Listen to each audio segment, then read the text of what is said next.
जी, screen share हो रही है ना आप लोगों के साथ? जी बिल्कुल। ठीक है। अच्छा, बेसिकली जो है ना, ये बड़ा ही इम्पोर्टेंट पॉइंट है हमारा कि इनिशियल कॉन्टैक्ट और उसके साथ जो है इनिशियल कम्युनिकेशन हमारी कैसी होगी, क्योंकि इसी के ऊपर ही डिपेंड करता है हमारा अगला सारा काम, अगली सारी एफर्ट हमारे इनिशियल कॉन्टैक्ट पे। और जैसे कहते हैं ना, first impression is the last impression. तो ये भी कई दफ़ा, बल्कि बहुत ज़्यादा दफ़ा यही सच होता है। बहुत कम टाइम हमें सेकंड चांस मिल सकता है, तो इसलिए हमारी कोशिश होती है कि फर्स्ट इंप्रेशन को हम बहुत अच्छा करें। और इसके ऊपर जो कंपनीज़ हैं, जो सेल्स की कंपनीज़ हैं, वो बहुत ट्रेनिंग्स करवाती हैं, बहुत एफर्ट्स पुट इन करती हैं, क्योंकि उन्हें पता होता है कि किसी भी कंपनी में एंटर होने के लिए उन्हें एक चांस तो मिल सकता है, दूसरा चांस उन्हें मिले या ना मिले, ये उनकी अपनी एफर्ट, अपनी जो ना कह लें कि बिहेवियर या अपनी कम्युनिकेशन के ऊपर डिपेंड करता है। तो इसलिए जो फर्स्ट चांस होता है, उसी से वो मैक्सिमाइज़ कैपिटल गेन करने की कोशिश करते हैं, मैक्सिमम बेनिफिट गेन करने की कोशिश करते हैं। तो उसके ऊपर बहुत ज़्यादा प्रैक्टिस होती है, बहुत ज़्यादा ट्रेनिंग्स होती हैं। और इसमें जैसे मैंने लास्ट टाइम भी बात की थी कि हमारे पास कुछ ज़्यादा टाइम नहीं होता, क्योंकि we are unknown to each other. और उस पे अगले बंदे को हम अगर कॉल करते हैं, हम उसकी मसरूफियत में से उसे रोक रहे हैं, डिस्ट्रैक्ट कर रहे हैं, जो उसने अपना डे प्लान किया हुआ, उसने मुझे या आपको उसमें प्लान नहीं किया हुआ, हमने अचानक कॉल कर दी। या हम किसी को ईमेल करते हैं, तो वो हमारे ईमेल के लिए तैयार नहीं होता, बल्कि उसने अपनी बिज़नेस ईमेल्स जो हैं, जो उसकी डेली बेसिस के ऊपर है, रेगुलर ईमेल्स हैं, उनके ऊपर उसने वर्किंग करनी होती है। क्यों? उससे वो रेवेन्यू जनरेट करके दे रहा है कंपनी को, या वो अपने लिए भी रेवेन्यू जनरेट कर रहा है, या कंपनी को भी रेवेन्यू जनरेट करके वो दे रहा है। तो उसके लिए हमारी ईमेल इतनी कोई वेलकमिंग नहीं है, हमारी कोई कॉल इतनी अच्छी वो ऑप्शन नहीं है, जब तक कि हम उसके लिए वैल्यू ना क्रिएट कर दें। तो वो फिर हमें सुनने को तैयार होगा, वो हमारी ईमेल का रिप्लाई करने को तैयार होगा। आप लोगों ने देखा होगा कि बहुत सारी हमारी ईमेल्स तो रिप्लाई नहीं आती हैं। बहुत सारी अभी कॉल्स तो ख़ैर आप लोगों ने शुरू नहीं की, ईमेल्स भी अभी ख़ैर कम लोगों ने शुरू की होंगी। तो अभी आप देखेंगे कि हमारी जो कॉल्स हैं, उनको भी रिप्लाई नहीं मिलता, हमारी जो ईमेल्स हैं, उनको भी रिप्लाई नहीं मिलता। तो उसकी बहुत सारी वजूहात जो होती हैं, वो यही होती है कि हमारा वे ऑफ कम्युनिकेशन जो है वो एप्रोप्रिएट नहीं होता। स्पेशली जब आप पाकिस्तानी लोगों से बातचीत करेंगे या एक्सपोर्टर से बात करते हैं, तो वो आपको यही बताएँगे कि हमें तो जवाब नहीं मिलता, या हमारी बात नहीं सुनते, या हमारे साथ कम्युनिकेट नहीं करते, शायद लैंग्वेज बैरियर है, शायद कोई प्रॉब्लम है, या क्या डिस्क्रिमिनेशन करते हैं। तो ऐसी कोई बात नहीं होती। ना ही यहाँ पे डिस्क्रिमिनेशन की जाती है, ना ही लैंग्वेज बैरियर होता है। एक्सपोर्ट और इम्पोर्ट के अंदर मैं बात कर रहा हूँ। बाकी लोकल बिज़नेस में लैंग्वेज बैरियर हो सकता है, लेकिन ज़ाहिर-सी बात है, जो कंपनी एक्सपोर्ट कर रही है या इम्पोर्ट कर रही है, वो इंग्लिश उन्हें आती है। उनके यहाँ इंग्लिश कल्चर नॉर्मल चीज़ होती है। और वो डिस्क्रिमिनेशन भी नहीं कर सकते, क्योंकि उनका काम ही आउटसाइडर्स के साथ है, फॉरेनर्स के साथ है, तो वो डिस्क्रिमिनेशन भी नहीं कर सकते। असल में जो प्रॉब्लम आती है, वो हमारे अपने एटीट्यूड और हमारे अपने बिहेवियर के अंदर आती है कि we take them as our partner, या we take them very lightly. उसके मिसाल मैं देता हूँ कि अभी या हम उनसे रॉन्ग वे में कम्युनिकेट करने की कोशिश करते हैं, जैसे हमने सीखी होती है पाकिस्तानी कल्चर के हिसाब से, या अपने माइंडसेट के हिसाब से हमने एक चीज़ को तय किया होता है कि हमें ऐसे बात करनी चाहिए कि तो हमें बड़ा अच्छा इंप्रेशन आएगा। अच्छा, अभी हमने 2 जो हैं जी उसामा, आपका क्वेश्चन भी है, तो साथ-साथ उससे भी डिस्कस करते जाते अस्सलाम फराज भाई जी, क्वेश्चन शॉर्टली इस तरह से है कि क्वेश्चन होगा प्लस एक छोटा सा कमेंट होगा कि किस तरह से मैनेज किया जाए कि इवन अगर उस टाइम पे डील ना हो, लेकिन एक अच्छा एक रिलेशन या कांटेक्ट इस्टेब्लिश हो जाए। कि अक्सर ऐसा होता है कि कोई डिस्कशन जो साल पहले या 2 साल पहले हुई होती है, लेकिन तब इंटरेक्शन एक अच्छा होता है, लेकिन वहाँ पे सिचुएशन ऐसी होती है कि कोई मैचअप नहीं होता, लेकिन बाद में जब अपॉर्चुनिटी ओपन होती है तो दोबारा उन लोगों की तरफ से कांटेक्ट होता है। तो इस पे थोड़ा सा अगर आप वो दे दें। मुझे पर्सनली ये इस तरह से हुआ था कि एक टाइम पे अगर कोई खास स्पेसिफिक मैन्युफैक्चरर के साथ वो आइडियल डील नहीं बन रही थी, लेकिन उनके साथ क्योंकि इंटरेक्शन अच्छा था, प्रोफेशनल था, तो एक वो माइंड में चीज़ रह जाती है। और बाद में फिर जब दोबारा इंसान के पास वो अपॉर्चुनिटी ओपन होती है, दोबारा इंसान जब वो एक सर्च शुरू करता है, तो सबसे पहले फिर उन कॉन्टेक्ट से स्टार्ट करता है जो ऑलरेडी अवेलेबल हो। उसमें थोड़ा सा आप बता दें। दूसरा एक क्वेश्चन था वो मेरे जहन से निकल गया, चलो उसको मैं बाद में जहन में आता हूँ। चले ठीक है, इसको भी हम एड्रेस करते हैं। तो पहले तो हम देखना इनिशियली हमने कैसे इसको लेके चलना है। तो जो हमने 3 पॉइंट्स उसमें लिखे थे कि एक हमने पर्सनल इन्फॉर्मेशन देनी है, एक फिर हमने उनसे वैल्यू शेयरिंग करनी है और तीसरा फिर हमने कॉल ऑफ एक्शन देने हैं। अच्छा, अब इसमें ना हमारे पास फ़ोन के ऊपर, ईमेल के ऊपर तो फिर हमारे पास होता है, हम कुछ लिख सकते हैं, लेकिन हम उसमें भी लिखेंगे नहीं। सिर्फ मैं बात करूँ कि फ़ोन के ऊपर तो हमारे पास लिमिटेड नंबर्स ऑफ सेकंड्स होते हैं, जिसके ऊपर हमने शुरू की तरह अपना जो ना मुद्दा बयान कर देना है और उस पे अगले बंदे को हमने यही जो ना मतलब उसका 1 मिनट ही हम गेन कर सकते हैं, इससे ज़्यादा हम गेन नहीं कर सकते इनिशियल कॉल के ऊपर अनटिल और अनलेस हम उसका इंटरेस्ट डेवलप कर दें या उसको हम जगा दें कि हम उसके लिए बड़े अच्छे साबित हो सकते हैं। तो उसके लिए क्या होता है कि 3 लाइन्स के ऊपर ना हमारा फ़ोकस होता है। एक हमारा पर्सनल इंट्रोडक्शन, ठीक है? उसमें बहुत शॉर्टली हमने लिखना होता है कि जी हे बाय मैं आप ये फ़ोन कॉल, ये तो ईमेल किया है, मैं आपको सबसे पहले फ़ोन कॉल के दिखाता हूँ, ठीक है? अच्छा, ये फ़ोन कॉल के ऊपर आपने सीधा अपने नाम से शुरू करना है। My name is Faraz Mahmood from Green Wave networking based in Bremen.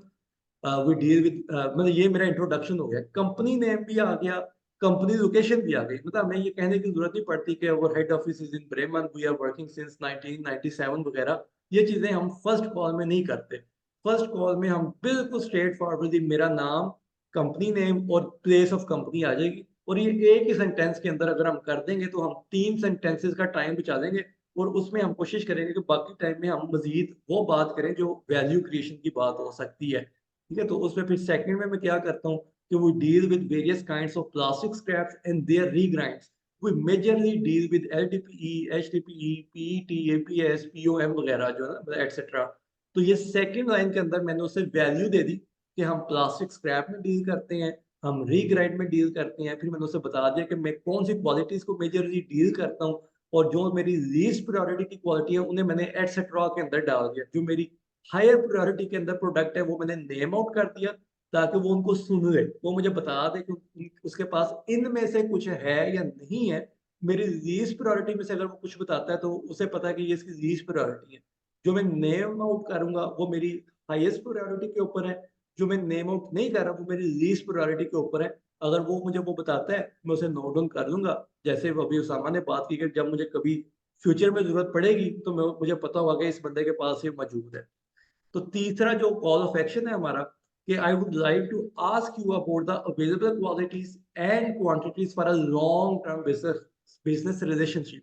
तो इसमें मैंने 2 चीज़ें की हैं एक सेंटेंस के अंदर कि मैंने उसे कॉल ऑफ एक्शन दे दिया कि मुझे वो बताए कि उसके पास क्वालिटीज़ कौन-सी हैं और क्वांटिटीज़ क्या हैं।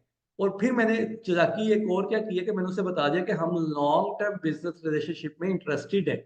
मुझे अलग से नहीं कहना पड़ा कि जी we are looking forward for long term business relationship. तो मैंने उसे बस सिंपली कॉल ऑफ एक्शन भी दे दी और उसमें मैंने उससे पूछ भी लिया कि हाँ, बता भी दिया कि हम इंटरेस्टेड हैं लॉन्ग टर्म बिज़नेस रिलेशनशिप के अंदर। तो यही सेम गोज़ फॉर टेक्सटाइल। अगर मैं टेक्सटाइल का हूँ तो मैं उसको कहूँ कि जी मेरा my name is Faraz Mahmood from Greenwave networking based in Bremen. We deal with various kinds of textiles or we majorly deal with hoodies, zippers, trousers, etc. इसमें मैं लेदर जैकेट काउंट नहीं कर रहा क्योंकि वो मेरी लीस्ट प्रायोरिटी के ऊपर है। लेकिन अगर आपकी हाई प्रायोरिटी के ऊपर लेदर जैकेट्स हैं तो आप उसको बता सकते हैं कि जी मेरी we majorly deal with leather jackets, sport gloves वगैरह वगैरह और फिर हम उस पे हुडी जिपर को स्किप कर जाएंगे, ठीक है? तो I would like to ask you about the about your requirements, about your designs, which we can carry on for a long term business relationship। ठीक है? तो लिखनी है हमने या बोलनी हमने 3 लाइन है ताकि हम 15 टू 30 सेकंड्स के अंदर हम अपना मुद्दा बयान करके फारिग हो जाए। ये बड़ा इंपॉर्टेंट है और उस ये अभी मैं आपको सिंपल आपको बता रहा हूँ कि हमारा इंट्रोडक्शन Ihr कितना Anruf short. wird gehalten. Bitte warten Sie einen Moment. Please hold. ठीक है? अच्छा, अभी मैं जो यानी बातें जो बता रहा हूँ ये बिल्कुल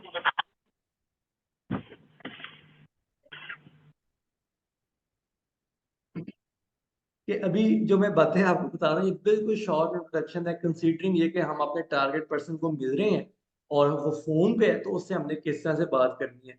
इसी तरह जब हम ईमेल करते हैं तो ईमेल के अंदर हमारे पास थोड़ी-सी लिबर्टी ज़्यादा होती है कि हम लिख रहे हैं, तो एक आधी लाइन हम ज़्यादा लिख सकते हैं, लेकिन कोशिश हमारी इसमें भी यही होती है कि हम बिल्कुल जर्मन वर्ड जो है ना वो kurz und knapp कि शॉर्ट एंड टारगेटेड होना चाहिए और बस स्पेसिफिक होना चाहिए आपको कि hereby I would like to introduce our company Greenwave Networking based in Germany. We work directly with our recycling partners in Asia. We deal with various kinds of plastic scraps and their regrinds. We majorly deal with all technical plastics like LDPE, PVC, ये वो सारा. I would like to ask you which materials do you have available on a regular basis? Kindly send me the latest pictures and your price idea. Looking forward to hear from you. Thanks and regards. इसमें आपका नाम भी आ जाएगा, आपकी designation भी आ जाएगी, आपका company name भी आ जाएगा, आपके कॉन्टैक्ट डिटेल्स भी आ जाएगी. आपको बार-बार बताने की ज़रूरत नहीं है कि माय नेम इज़ फराज और मैं परचेज़ को करता हूँ, बल्कि जब आप सिग्नेचर्स लिखेंगे, थैंक्स एंड रिगार्ड्स के साथ जो सिग्नेचर्स आएँगे आपके, उसमें आपका नाम भी होगा, कंपनी डेज़िग्नेशन भी होगी, आपका कॉन्टैक्ट डिटेल भी होगा, ईमेल आईडी भी होगी, तो ऊपर आपको ये मेंशन करने की भी ज़रूरत नहीं पड़ेगी, ठीक है? तो अगर आप एक लाइन में करना भी चाहें तो कोई इश्यू नहीं है, लेकिन बार-बार आपको अपना नाम और डेज़िग्नेशन बताने की ज़रूरत नहीं पड़ेगी।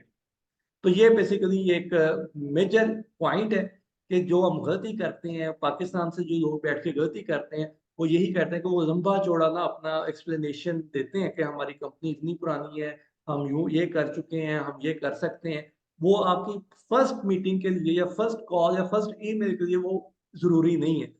फर्स्ट कॉल या फर्स्ट ईमेल के लिए ज़रूरी ये है कि आप उनको बताएँ आप कहाँ पे लोकेटेड हैं, आप कौन हैं, आप कहाँ पे लोकेटेड हैं, आप क्या कर रहे हैं और आप क्या वैल्यू दे सकते हैं, किन मटीरियल्स के साथ या किन प्रोडक्ट्स के साथ वैल्यू क्रिएट कर रहे हैं या कर सकते हैं और फिर आप कॉल ऑफ एक्शन दे दें कि आपको बताइए आपको क्या चाहिए या आपके क्या डिज़ाइन्स हैं या आपकी क्या रिक्वायरमेंट्स हैं या आप हमें क्या दे सकते हैं, तो फिर ये आपने कॉल ऑफ एक्शन दे देना उनसे, ठीक है? तो ये फर्स्ट जो कॉल या ईमेल कॉन्टैक्ट है, उसका ये सारा मुद्दा है। जी, उसामा। उसमें शॉर्टली क्योंकि अब ये भी कोल्ड ईमेलिंग या कोल्ड कॉलिंग से रिलेटेड हमारी बात हो रही है, मेरे जहन में आया कि ये पुराने ज़माने में जॉब सर्च के दौरान इतना मैं इस तरह रिसर्च कर रहा था, कुछ स्पेसिफिक ना कॉर्पोरेट वो वर्ड के अंदर टाइम होते हैं, मेरे ख्याल में ट्यूसडे या कुछ इस तरह से, जिसके अंदर ना स्टेटिस्टिकली लोगों का रिस्पॉन्स रेट अच्छा होता है. आपने बहुत ज़्यादा आपका एक्सपीरियंस भी बहुत लंबा है, सालों का है, डेकेड्स का. तो आप उस लिहाज से आपने कोई ना कोई पैटर्न देखा है जिस टाइम पे अगर ईमेल की जाए तो उनका रिस्पांस रेट जो है वो हाईएस्ट हो? अच्छा, इसमें ना बिल्कुल आपकी बात ठीक है। मेरी जो अपनी स्ट्रैटेजी होती है ना, मैं पहले ईमेल किसी को भी नहीं करता। मैं हमेशा कोशिश करता हूँ कि कॉल पे बात हो। मुझे जैसे ही कोई नई कंपनी मिलती है ना, मैं उसको कोशिश करता हूँ कॉल पे बात करूँ। क्योंकि जितनी भी कंपनीज़ को मैंने बात की है ना, वो हमेशा यही कहते हैं कि आप ईमेल करें, ठीक है? लेकिन जब हम ईमेल करते हैं, वो रिस्पॉन्स नहीं करते। तो कॉल का मुझे ये फ़ायदा होता है कि मेरा ना उस बंदे से पर्सनल कॉन्टैक्ट हो जाता है। मैं उसका नाम पूछ लेता हूँ या उसका नाम पता चल जाता है, उसकी डेज़िग्नेशन पता चल जाती है या उसके काम का थोड़ा-सा आइडिया हो जाता है फ़ोन कॉल के ऊपर। फिर वो उसने मुझे फिर बाद में भी यही गाना सुनाना है कि मुझे ईमेल कर दें। तो मैं उसके लिए तैयार होता हूँ, लेकिन मुझे ये पता होता है कि हाँ, ये बंदा ये है, इसने मेरे से ये बात की है और इससे मेरी क्या बात हुई है, उसके बिहाफ़ के ऊपर मैं ईमेल में ना थोड़ा-सा अल्टर भी कर सकता हूँ, वरना मैं यही स्टैंडर्ड ईमेल भेज देता हूँ। बल्कि वो भी हम करेंगे अभी ना, ये तो स्टैंडर्ड ईमेल है, उसके ऊपर हम करते हैं कि जी वी besprochen या एज़ अवर टेलीफोनिक कन्वर्सेशन. तो ये लिखने से क्या होता है, उसे पता होता है कि मेरा इससे कॉन्टैक्ट है, ठीक? तो ये चीज़ें हैं, तो उसमें हम ज़्यादा अल्टर नहीं करते, बस थोड़ा-सा ये अल्फ़ाज़ ऐड हो जाते हैं जी, एज़ डिस्कस्ड या एज़ एग्रीड या as per hour telephonic conversation I am sending you this email. उसमें फिर हम कंपनी इंट्रोडक्शन लिख देते हैं, क्योंकि उन्हें पहले कॉन्टैक्ट में आपका कंपनी डिटेल्स ही चाहिए होती हैं. आपकी प्रोडक्ट या आपकी सर्विसेज़ का उन्हें पता होना चाहिए और फिर कॉल ऑफ एक्शन होता है। होती यही 3 चीज़ें हैं, चाहे बेशक कॉल करें या ना करें, लेकिन कॉल करके ईमेल सेंड करेंगे तो उसका फ़ायदा ये होता है कि आपकी ईमेल थोड़ी सीरियस हो जाती है। अगर आप कोल्ड ईमेलिंग कर रहे हैं, तो उसमें ज़ाहिर-सी बात है एक अननोन ईमेल होती है, तो वो उसका रिस्पॉन्स इतना लाइकली नहीं करते, ठीक है? एक तो ये चीज़ आ गई। दूसरा जो आपने पूछा है डेज़ के हवाले से, तो मंडे और फ्राइडेज़ जो है ना, ये तो वर्स्ट डेज़ हैं किसी को कॉल करने के लिए, पहली कॉल करने के लिए या पहली ईमेल करने के लिए. हमेशा ट्यूसडे, वेडनेसडे एंड थर्सडे, ये 3 दिन अच्छे होते हैं, क्योंकि इनके ऊपर ज़्यादा एक्टिविटीज़ हो रही होती हैं.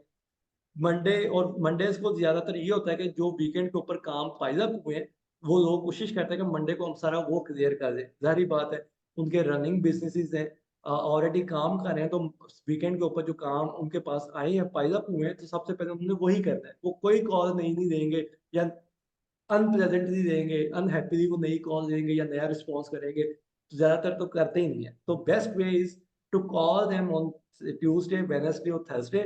फ्राइडे को आपको पता है वैसे ही वीकेंड मोड ऑन हो जाता है, अनटिल और अनलेस कोई इंपॉर्टेंट कॉल ना हो वो नहीं देने की कोशिश करते, या इंपॉर्टेंट ईमेल ना हो तो नहीं रिप्लाई करते, या रनिंग बिजनेस की जो ईमेल है कॉल है उनको अटेंड करेंगे। बाकी वीकेंड मोड में इतना चले जाते हैं कि उनको खुशी होती है कि हम किसी नए बंदे को एंटरटेन ना करें, अनटिल और अनलेस कोई मजबूरी ना हो।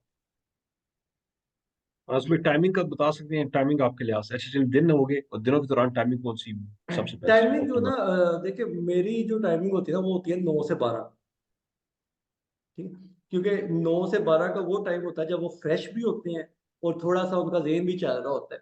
बाद में आफ्टर 12 मीठा पॉज़े आ जाता है, लंच ब्रेक आ जाती है, उसके बाद उनके वही पुराने काम ना उनको हाईजैक कर देते हैं उनकी अटेंशन को। क्योंकि ऑलरेडी रनिंग बिज़नेसेस हैं, तो वो भी उनमें भी प्रॉब्लम्स चल रही हैं, उनमें भी कोई ना कोई चीज़ें आ रही हैं, कोई इनोवेशन आ रही है, कोई पुराना मसला है, कोई नया मसला है, कोई पुरानी बात है, कोई नई बात है, तो उसमें भी वो फिर एंगेज होना शुरू हो जाते हैं। तो प्रेफ़रेबली मेरी कोशिश होती है कि 9 से 12 के बीच में कॉल टाइम रखूँ, 9 से 12 के बीच में ईमेल करूँ, अनटिल और अनलेस मुझे कोई बंदा वैसे बता देना कि मैं 1 बजे अवेलेबल हूँ, फिर मैं उसे 1 बजे ही कॉल करूँगा। लेकिन कोल्ड कॉलिंग जितनी भी है मेरी वो 9 से 12 के दरमियान ही मेरी कोशिश होती है मैं करूँ।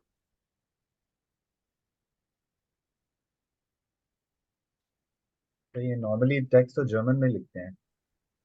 जी, जी, मतलब जर्मन में भी इंग्लिश में भी डिपेंड करता है ना कंपनी कौन-सी है। अगर कोई जर्मन कंपनी है फिर उसे हम जर्मन में कर देते हैं।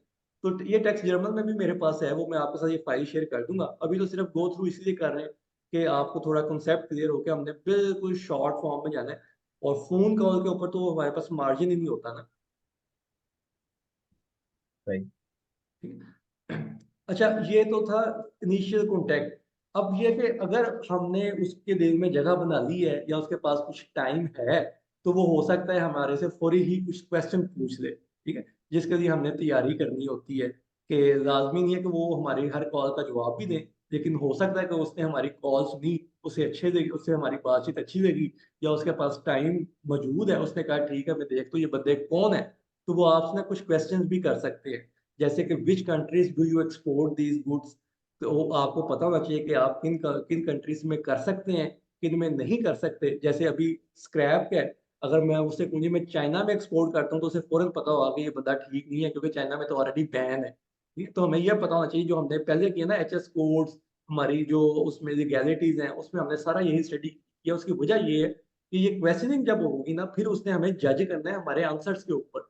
उसे ये कोई गर्ज़ नहीं है कि मेरी कंपनी कितनी पुरानी है या मेरा बिज़नेस वॉल्यूम कितना बड़ा है। उसे ये गर्ज़ ज़रूर है कि ये बंदा टेक्निकली कितना गुड है, ये लीगैलिटी वाइज़ कितना अपडेटेड है, और इस ये चीज़ उसे शो कर देंगे कि ये मार्केट में मौजूद है या नहीं मौजूद है, ठीक है? उसे वैसे तो हर बंदा कह सकता है कि मैं तो इतना बड़ा काम कर रहा हूँ, मेरा तो बिज़नेस इतना बड़ा है, मैं तो इतना पुराना मार्केट के अंदर बैठा हूँ। लेकिन वो जज कैसे करेगा? वो हमारी इन्फॉर्मेशन के ज़रिए वो जज करेगा, या हमारे नॉलेज के ज़रिए हमें वो जज करेगा कि वाक़ई he is true to his words और नॉट। वो देखेगा कि वाक़ई इसे मार्केट अपडेट्स का पता है कि नहीं, इसे मार्केट प्राइसेज़ का पता है कि नहीं, इसे मार्केट प्रॉब्लम्स का पता है कि नहीं। वहाँ से वो जज करेगा कि हाँ, ये बंदा ऑलरेडी मार्केट में काम कर रहा है या नहीं कर रहा।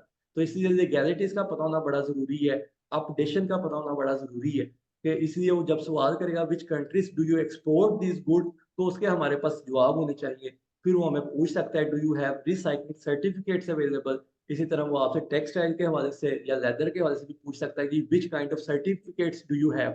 तो इसी तरह आपसे पूछेगा do you have a yard, या do you have a manufacturing unit? What prices can you offer us for LDPE, HDPE? या वो आपसे पूछेगा कि what prices do you have now for leather jackets? तो उसका आपने क्या जवाब देना है? ये हम ये सारा डिस्कस करेंगे। अभी हम सिर्फ बात कर रहे हैं कि ये क्वेश्चंस हमने तैयार करने हैं, ठीक है? तो कॉल करने से पहले, ईमेल करने से पहले हमारे पास इन क्वेश्चंस के जवाब होने चाहिए। फिर आप भी उनसे क्वेश्चन कर सकते हैं।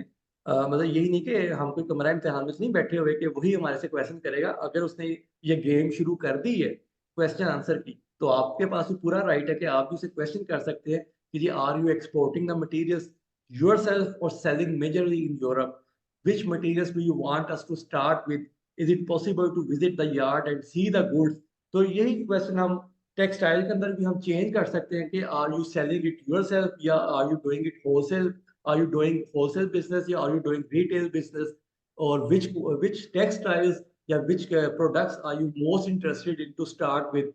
तो ये भी बड़ा ज़रूरी होता है कि हमारा पोर्टफोलियो तो हो सकता है कि 15 चीज़ों का हो, उसका पोर्टफोलियो हो सकता है 100 चीज़ों का हो, लेकिन हम अब शॉर्ट लिस्ट भी हमने करना है, तो शॉर्ट लिस्ट हम ऐसे ही कर सकते हैं कि हम उससे डायरेक्टली पूछ लें कि which products do you want us to start with. वो जिसमें उसको सबसे ज़्यादा प्रॉब्लम होगी, वो उसको हमारे सामने रख के दे देगा। तो इसी तरह हम भी उससे पूछ सकते हैं कि is it possible to visit you and see your work quality, see your team, see your factory, see your unit, see your yard. तो ये क्वेश्चन हमने अपनी नीश के हिसाब से ऑल्टर करते हैं। तो 3-4 क्वेश्चन ही होते हैं पेट जो वो पूछते हैं, 3-4 क्वेश्चन ही होते हैं जो हम पूछ सकते हैं। तो उसी से हमें अंदाजा हो जाता है कि ये कंपनी कौन है, कैसे काम कर रही है। यही अली वाला क्वेश्चन आ गया कि हम ये जर्मन में भी कर रहे हैं, जर्मनी में या जर्मन लैंग्वेज में भी सेम कॉन्टेक्स्ट है, सेम चीज़ें जो हम जर्मन में या इंग्लिश में करें, और उसमें वही क्वेश्चन आंसर हमने लिख दिए हैं। ठीक है? तो इसमें स्क्रैप के हवाले से जैसे मैंने आंसर भी लिख दिए हैं साथ में, को बियर एक्सपोर्ट किएगा ना थाईलैंड, मलाइशिया और तुर्काई। तो इसमें हमें पता होना चाहिए कि थाईलैंड में कौन से मटेरियल्स जाते हैं, मलेशिया में कौन से मटेरियल्स जा सकते हैं, टर्की में कौन से मटेरियल्स जाते हैं, ताकि वो उसके ना वो हाई अलर्ट पे होगा। स्क्रैप है इस वक्त बहुत हाई अलर्ट है, क्योंकि उस स्क्रैप में बहुत ज़्यादा रिस्ट्रिक्शंस हैं इस वक्त। वो फ़ौरन पूछेगा कि मलेशिया में तो आप कौन से भेज रहे हैं, थाईलैंड में तो आप बेल्स नहीं भेज सकते, तो आप कैसे बेल्स भेज रहे हैं थाईलैंड के अंदर। तो ये चीज़ें कि आपका जो लीगैलिटीज़ वाला चैप्टर है ना, लीगैलिटीज़ वाला जितना भी काम है, वो बहुत इंपॉर्टेंट है। उसके ऊपर तो कोई कंप्रोमाइज़ नहीं है। तो आपने उसको बार-बार देखना है, अपनी फ़ील्ड को डिफ़ाइन करके बार-बार समझना है कि आपकी क्या लीगैलिटीज़ हैं, किस मुल्क के साथ आपने काम करना है, तो उसने किन चीज़ों को देखना है। फिर आपके पास सर्टिफ़िकेशंस हों, वो आप ओपनली उन्हें बताएँ, जी हमारे पास सर्टिफ़िकेट्स ये हैं, हम आपको सेंड कर रहे हैं ईमेल के ज़रिए, और फिर जो भी आपके क्वेश्चन हैं, वो आपसे पूछा जाए, आप उसके जवाब देते जाएँ।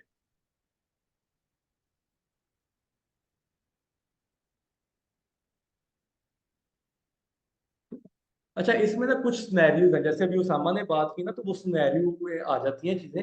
तो अब मैं सिनेरियो थोड़ा-सा आप लोगों के सामने रख दूँ, ताकि आप लोगों को पता हो कि किन सिनेरियो से हम गुज़रते हैं, गुज़र सकते हैं। और यही चीज़ें हमने पिछले जो रिकॉर्डिंग सेशन है, उसमें भी शेयर की हैं, जो मैंने फ्राइडे को सेशन शेयर किया, यही चीज़ें हमने उसमें भी डिस्कस की हुई हैं।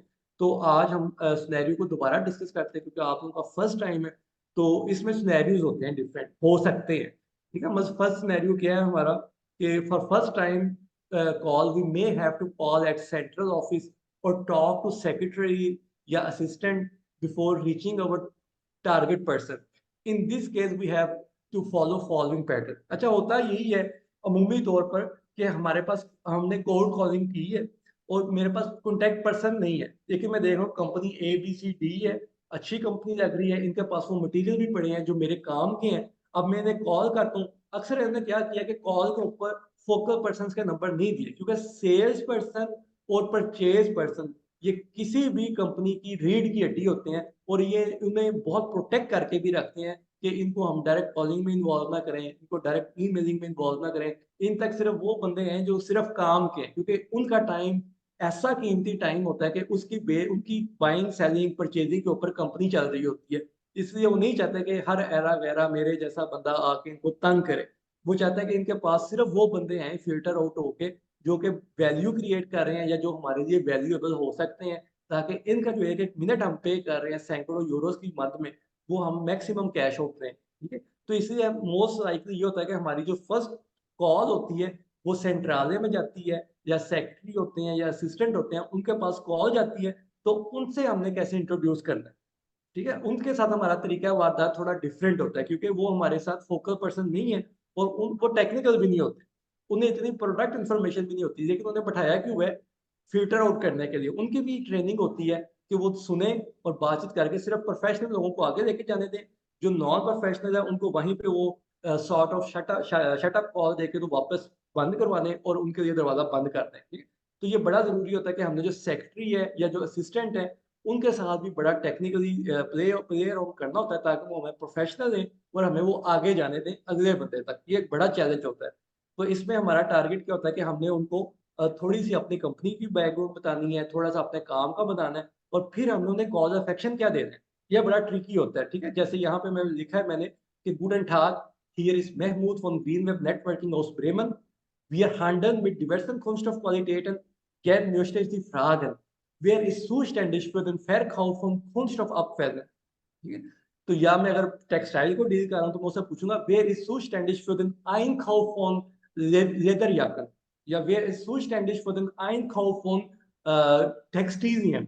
ठीक है? तो ये हमने देखना कि हमारी टारगेट क्या है और उसके साथ हमने एक बातचीत यही करनी है कि मैंने अपना नाम बताया, कंपनी नेम बताया, उससे मैंने बताया कि we deal with different types of plastic materials और अब मैंने कॉल ऑफ एक्शन उससे क्या दी कि मुझे वो बंदा बताया जो फेयर खौफ को डील करता है। ठीक है? क्योंकि मेरा असिस्टेंट के साथ कोई लेना देना नहीं है, मेरा सेक्रेटरी के साथ कोई काम नहीं है, मुझे तो वो बंदा चाहिए जो कि फेयर खौफ के लिए सुस्टैंडिश है, उसके लिए जिम्मेदार है। ठीक है? तो इसी तरह जब हम आइन खौफ किसी को सेल करेंगे तो उसके लिए हमें उसका आइन खौफ जो है ना उसको उसका बंदा ढूंढना है कि इसका आइन खौफ सुस्टैंडी के पेरजोन कौन है। ठीक है? तो ये हमारी कार्रवाई होती है। तो उसके लिए वो हो सकता है हमारे से क्वेश्चन करे। सेक्रेटरी के पास भी कुछ इख्तियारात होते हैं, वो भी क्वेश्चन कर सकता है या कर सकती है कि वो रूम गेट है कि आपने उससे क्या बात करनी है। तो फिर आपने फ़ौरन बताया G S geht um diverse Kunststoffqualitäten und wir wurden Waren bei Ihnen kaufen. Deswegen möchte ich gerne mit zuständigen Person sprechen. तो आपने उससे मोटी सी गोली ये करानी है जी हम आपसे बाइंग करना चाहते हैं और हम उस बंदे से इसी बारे में बात करना चाहते हैं। हमने उसे कोई लंबी चौड़ी कहानी नहीं सुनानी कि हम इतने पुराने हैं, हम ये कर रहे हैं, हम वो कर रहे हैं। हमने उससे डोर टॉक बात करनी है कि हम आपसे मटीरियल बाय करना चाहते हैं और हमें उस बंदे का आप इंट्रोड्यूस करवाएँ ताकि हम उससे बातचीत करें। अच्छा, उसमें मोस्ट लाइकली क्या होता है वो हमेशा यही कहते हैं कि शिकन सी उन साइन है ईमेल जो मैंने पहले बात की ना कि मैं कॉल इसलिए करता हूँ क्योंकि ईमेल का मुझे फ़ायदा भी है, वो मेरी डस्टबिन में जाती है और मैं कॉल करके जब ईमेल करूँगा मेरे पास एक ग्राउंड होती है कि जी मैंने आपसे बात की थी और मैं अब आपको ईमेल कर रहा हूँ, ठीक? तो अब आपने अगर उसको पहले ईमेल किया, आप उसे कह सकते हैं das habe ich schon gemacht. Können Sie schauen, ob die E-Mail bei Ihnen angekommen ist? ठीक है? तो आप अगर पहले ईमेल करके कॉल कर रहे हैं, तो आपके पास एक सॉलिड ग्राउंड भी हो सकती है, लेकिन उसमें वो नॉर्मली ये भी होता है, वो कहते हैं ये ईमेल पता नहीं कहाँ चली गई है, आप हमें दोबारा सेंड कर दें, ठीक है? तो आपने क्या करना है, आपने उससे दोबारा सेंड करनी है, ठीक? या वो हो सकता है आपको कहे जी der Ansprechpartner ist nicht da, rufen Sie uns später an। कि वो बंदा इस वक़्त यहाँ मौजूद नहीं है, आप हमें दोबारा कॉल कर लें, तो फिर आप उनसे ये पूछें कि या sehr gern ist es möglich, dass Sie mir eine passende Uhrzeit nennen können? कि आप कोशिश करें कि टाइम को जो ना टारगेट करें कि ये किस टाइम पे अवेलेबल हो सकता है वो बंदा, ताकि मुझे बार-बार ना कॉल करनी पड़े। तो आप कोशिश करें उससे ना टाइम ले लें कि जी वो 1 बजे आएगा या 2 बजे आएगा, कब वो बंदा आएगा, मैं उस वक़्त कॉल कर लेता हूँ, ठीक है? तो ये हमारा सिनेरियो 1 है कि जब हमारे साथ वो बंदा डायरेक्टली लिंक नहीं है, तो हमने कॉल किया सेंट्राले में या असिस्टेंट को या सेक्रेटरी को, तो वो भी हमारे से पूछेगा जी क्या बात है? क्या आपने बात करनी है? तो आप मुझसे भी 2 टोक बात करनी है जी हमारे पास ये चीज़ें हैं, मेरे पास Lederjacken है या wir importieren Lederjacken und wir wollen gerne mit Ihnen in Geschäft kommen, ठीक है? तो आपके पास अगर टेक्सटाइल है तो आपने उसके हवाले से बताना जी हमारे पास ये चीज़ें हैं, वी इम्पोर्ट इट या वी मैन्युफैक्चर इट। और आपने ये नहीं कहना जी मैं एजेंट हूँ, मैं ये हूँ, मैं वो हूँ। आपने उसे ये बताया जी मैं ये सेल कर रहा हूँ या मैं ये बाय कर रहा हूँ। एजेंट का हमने उस बंदे को बताना है जिससे हमारा लेना-देना पड़ेगा, ठीक है? ये भी एक इम्पोर्टेंट इन्फॉर्मेशन है, जो हमने हर किसी के सामने डिस्क्लोज़ नहीं करनी, क्योंकि हो सकता है असिस्टेंट हमें सीरियस ले ले कि पता नहीं क्या एजेंट है। हमने उस बंदे को बताना है हम क्या कर रहे हैं और क्यों कैसे कर रहे हैं। असिस्टेंट को तो हमने मोटी-मोटी गोलियाँ करवा के ना आगे जाना है, ताकि उस बंदे तक हमारी रसाई हो, ठीक है? तो ये सिनेरियो 1 है। जी, उसामा। बस भाई हो सकता है आपने आगे ऑलरेडी ये प्लान किया हो, लेकिन क्वेश्चन में सिर्फ ये पूछना चाह रहा था कि जब मटेरियल अभी इसी में स्क्रैप प्लास्टिक में फॉर एग्जाम्पल रहते हैं, जब आप किसी से वो मटेरियल खरीद रहे हैं और जब आप किसी को बेच रहे हैं, उसकी डायनामिक्स में कंप्लीट डिफरेंस होगा। क्योंकि जो लोग बेच रहे हैं स्क्रैप मेटल फॉर एग्जांपल, जिनसे आपने वो परचेज करना रॉ मटेरियल, उनकी ओपननेस हाई होगी मोस्ट प्रोबेबली, क्योंकि उन्हें सेल करना है, उससे उनका रेवेन्यू जनरेट हो रहा है। लेकिन जिन लोगों ने उसको परचेज करना है आपसे या जिनको आपने सेल करना है, उनको कन्विंसिंग और ज्यादा चाहिए होगी। तो इसमें थोड़ा सा ये जो डायनामिक्स चेंज होते हैं इसके बारे में थोड़ा सा बता दें, ये जो दो साइड्स हैं इनको कैसे डील किया जाता है, क्योंकि पर्सनली ओपिनियन है, हल्का फुल्का एक्सपीरियंस है कि मैन्युफैक्चरर्स है जो भी आपके वो होते हैं, वेंडर्स वगैरह होते हैं, वो तो काफ़ी ओपन होते हैं, उनके साथ ज़्यादातर इशू जो होता है वो प्राइसिंग पे ही होता है कि उसमें नेगोशिएशन होती है। लेकिन जो सेल्स, वो जब आपने सेल करना होता है किसी को, वो प्रॉबेबली वो ऑलरेडी किसी से खरीद रहे होते हैं, उनके लिए बहुत ज़्यादा लुक्रेटिव बनाना होता है चीज़ को कि वो वाकई एक्सेप्ट उसको करे। उसमें थोड़ा सा गाइड कर दें, बता दें कि उसमें फिर स्ट्रेटजी किस तरह से थोड़ी चेंज होगी या क्या डिफरेंसेस होंगे। अच्छा, इसमें ना अभी देखें, हम जो टोटल सिनेरियो ना उसमें हम बात कर रहे हैं जर्मनी के अंदर या यूरोप के अंदर ना, इसमें हम पाकिस्तान को हमने जीरो कर दिया हुआ है या चाइना को जीरो कर दिया हुआ है। इसमें हम ये सोच रहे हैं कि हमने जर्मनी के अंदर बाइंग करनी है या जर्मनी के अंदर सेलिंग करनी है। और आप ये देखेंगे कि जैसे स्क्रैप की फील्ड है, स्क्रैप की फील्ड में बाइंग करना इक्वली डिफिकल्ट है जैसे आप सेलिंग के ऊपर बात कर रहे हैं ना, कि हम ये समझते हैं कि बाइंग के अंदर बड़ी ओपननेस है, ऐसा बिल्कुल नहीं है। हाँ, मतलब कुछ स्पेसिफिक फ़ील्ड्स के अंदर बाइंग में ओपननेस हो सकती है, लेकिन जो हर फ़ील्ड है उसके अंदर ओपननेस नहीं है। इवन बाइंग के अंदर यूरोप की मैं बात करूँ, मैं अगर पाकिस्तान की बात करूँ, मैं किसी को बोलूँ मैं जर्मनी में बैठा हूँ, पाकिस्तान से मुझे लेदर जैकेट्स चाहिए, तो ये दे आर वेरी ओपन, क्योंकि वो तो आगे ही काम ढूँढ रहे होते हैं। लेकिन पाकिस्तान में भी जो जेन्युइन या मोर एस्टेब्लिश्ड प्लेयर्स होते हैं ना, वो भी किसी को घास नहीं डालते, चाहे वो बायर भी आ जाए, वो भी कहते हैं हमें बिल्कुल एस्टेब्लिश्ड ऐसे बायर ही। चाहिए। ठीक है? तो ये एक बड़ा फ़र्क है कि जब हम बात करते हैं यूरोप के अंदर बाइंग और सेलिंग की, वो इक्वली डिफिकल्ट भी होती हैं, क्योंकि they are already in their businesses, ठीक है? उन्हें हमारी ज़रूरत नहीं होती है वक़्ती तौर पर या फ़ौरी तौर पर। तो हमें अपनी जगह दोनों में इक्वली एफ़र्ट करके बनानी पड़ती है। और स्पेसिफ़िकली जब हम स्क्रैप की बात करें, क्योंकि काफ़ी लोग स्क्रैप का काम करना चाहते होते हैं, तो स्क्रैप की जब हम बात करते हैं, तो इसमें बहुत मुश्किल से हमें एंट्री मिलती है कि इवन हम बाय कर रहे होते हैं, तो फिर भी हमें एंट्री नहीं दे रहे होते, क्योंकि उन्हें डर होता है कि हम कोई ऐसा काम ना कर दें जिससे उनकी कंपनी के ऊपर किसी किस्म का कोई पेनल्टी ना आ जाए एनवायरनमेंट डिपार्टमेंट की तरफ से, या हमें कोई लीगल इश्यूज़ ना पता हो, या हम कोई एग्ज़ीक्यूशन में ऐसी गलती कर दें। क्योंकि ये पूरी चेन चलती है स्क्रैप के अंदर ना, पूरी चेन चलती है। मेरा सप्लायर भी उसी तरह अकाउंटेबल है जिस तरह मैं अकाउंटेबल हूँ, और मेरा बायर भी अकाउंटेबल होता है। तो ये जो चीज़ है स्क्रैप में बड़ी मैटर करती है, इसलिए मैं बता रहा हूँ कि स्क्रैप में काफ़ी इस वक़्त प्रॉब्लम चल रही है। तो जो लोग स्क्रैप में करना चाहते हैं, उन्हें बहुत कॉन्शियसली और बहुत स्किलफुल चीज़ों को लेके आगे चलना पड़ता है। टेक्सटाइल फिर भी इस वक़्त थोड़ा-सा हम्म। ईज़ियर फील्ड हुआ है, टेक्सटाइल में इतनी रिस्ट्रिक्शंस अभी नहीं है। हम्म, मैं समझ गया। फराज भी इसके इससे रिलेटेड एक और क्वेश्चन मैंने करना था आपको। इस तरह से इश्यूज आते हैं कि अगर कोई स्पेसिफिक स्क्रैप प्लास्टिक मटेरियल या कोई ऐसा पॉलीमर है जो किसी डिफेंस इंडस्ट्री या कहीं पे क्योंकि वो यूज होता है, तो इस वजह से वो एक स्पेसिफिक कोई जो टाइप होती है उसमें जो है डिफिकल्टीज ज्यादा हो जाती हैं। अब जैसे वो डिफरेंट पॉलीमर्स हैं जो इवन ये वेपन्स में और इस टाइप की चीज में भी यूज होते हैं, नहीं, नहीं। वो तो।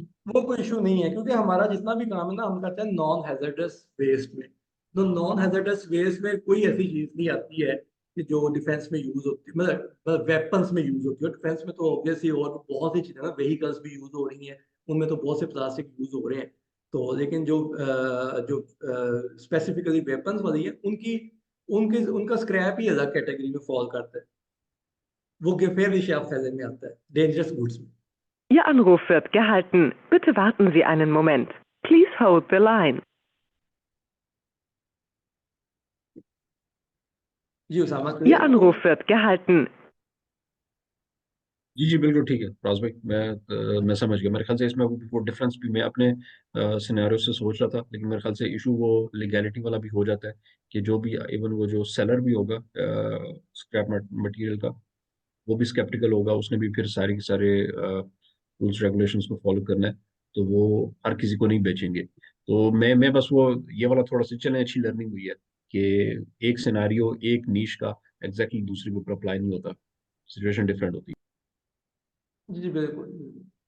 अच्छा, अब हम आते हैं दूसरे सिनेरियो की तरफ कि अब हमारे पास क्या है जी, उस बंदे का फ़ोन नंबर हमें मिल गया किसी तरह, या मैं उसे ऑलरेडी एग्ज़िबिशन पे मिला हूँ, मैं उसे जानता हूँ, अब मैं उसे कॉल करता हूँ, तो अब सेक्रेटरी वाला हमारा शोबा पास हो जाएगा। तो अब इसके साथ हम बात करेंगे, इसको हम वही कॉल ऑफ एक्शन देंगे जो हमने पीछे डिस्कस किया कि here is Mahmoud von Greenweg Networking aus Bremen.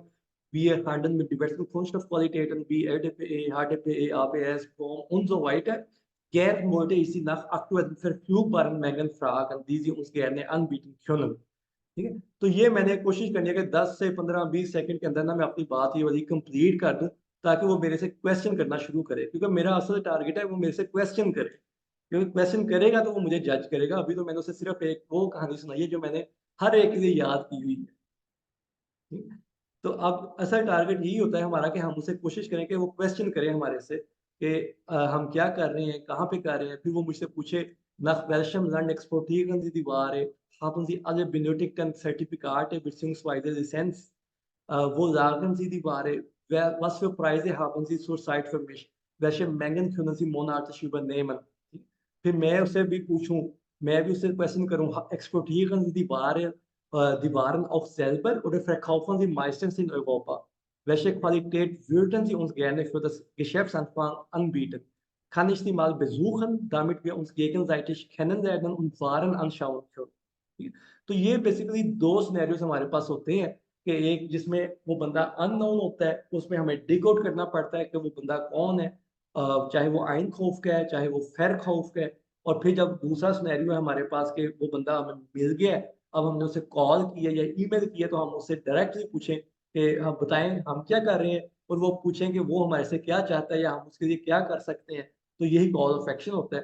तो बाकी जो हमारी एक्सपर्टीज़ है, वो फिर बाद में शुरू होती हैं। हमें पता होना चाहिए कि हमारे पास लाइसेंसेस कौन से होने चाहिए, कहाँ पे हम सेल कर रहे हैं, किसको सेल कर रहे हैं या कंपनीज़ के पास लाइसेंसेस हैं और क्या प्राइसेज़ चल रही हैं मार्केट के अंदर और हम कितने मटीरियल्स को प्रोड्यूस करके दे सकते हैं, यानी कितनी मैं उसे ज़्यादा जैकेट्स दे सकता हूँ या कितना मैं उसे हुडीज़ का वॉल्यूम दे सकता हूँ, उसकी मैं डिमांड भी पूरी कर सकता हूँ या नहीं कर सकता।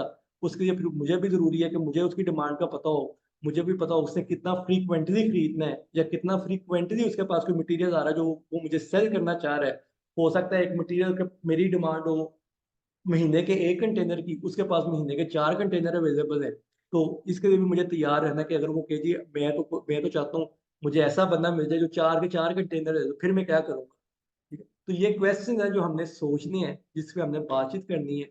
तो ये हम इंशाल्लाह नेक्स्ट सेशन में भी इसके ऊपर बातचीत करेंगे। आज का जो सेशन था मेनली वो यही था कि हम इस चीज़ की अहमियत को समझें, इसकी टारगेटिंग को समझें कि हमने कैसे टारगेट करना है और इसके जो चैलेंजेज़ हैं अपनी नीश को अब हम इस स्टेज के ऊपर खड़े हैं कि अब हमें पता होना चाहिए कि हमने किस नीश में जाना है, ताकि हम उस नीश के बारे में क्वेश्चन आंसर तैयार करने शुरू करें। राज भाई, मेरा एक क्वेश्चन है। जी, जी, इसमें जो ज़रूर। सिनेरियो बिल्डिंग है, ये तो कम्युनिकेशन के रेफरेंस है। फिर जो बिजनेस की इटसेल्फ सिनेरियो बिल्डिंग है कि एक बंदा आपको सिर्फ प्रोडक्ट दे रहा है, वो एक्सपोर्ट सर्विसेज नहीं दे रहा, और फिर वो पोर्ट पे दे रहा है, फिर वो मतलब वो जो हमने एक पहले लेक्चर उसमें भी गो थ्रू की थी डिफरेंट टर्मिनोलॉजीज, उसमें वो किस तरीके से क्या ऑफर कर रहा है। तो ये स्पेसिफिकली प्रैक्टिकली कैसे हम इसको थोड़ा और समझ सकते हैं चीज़ों को।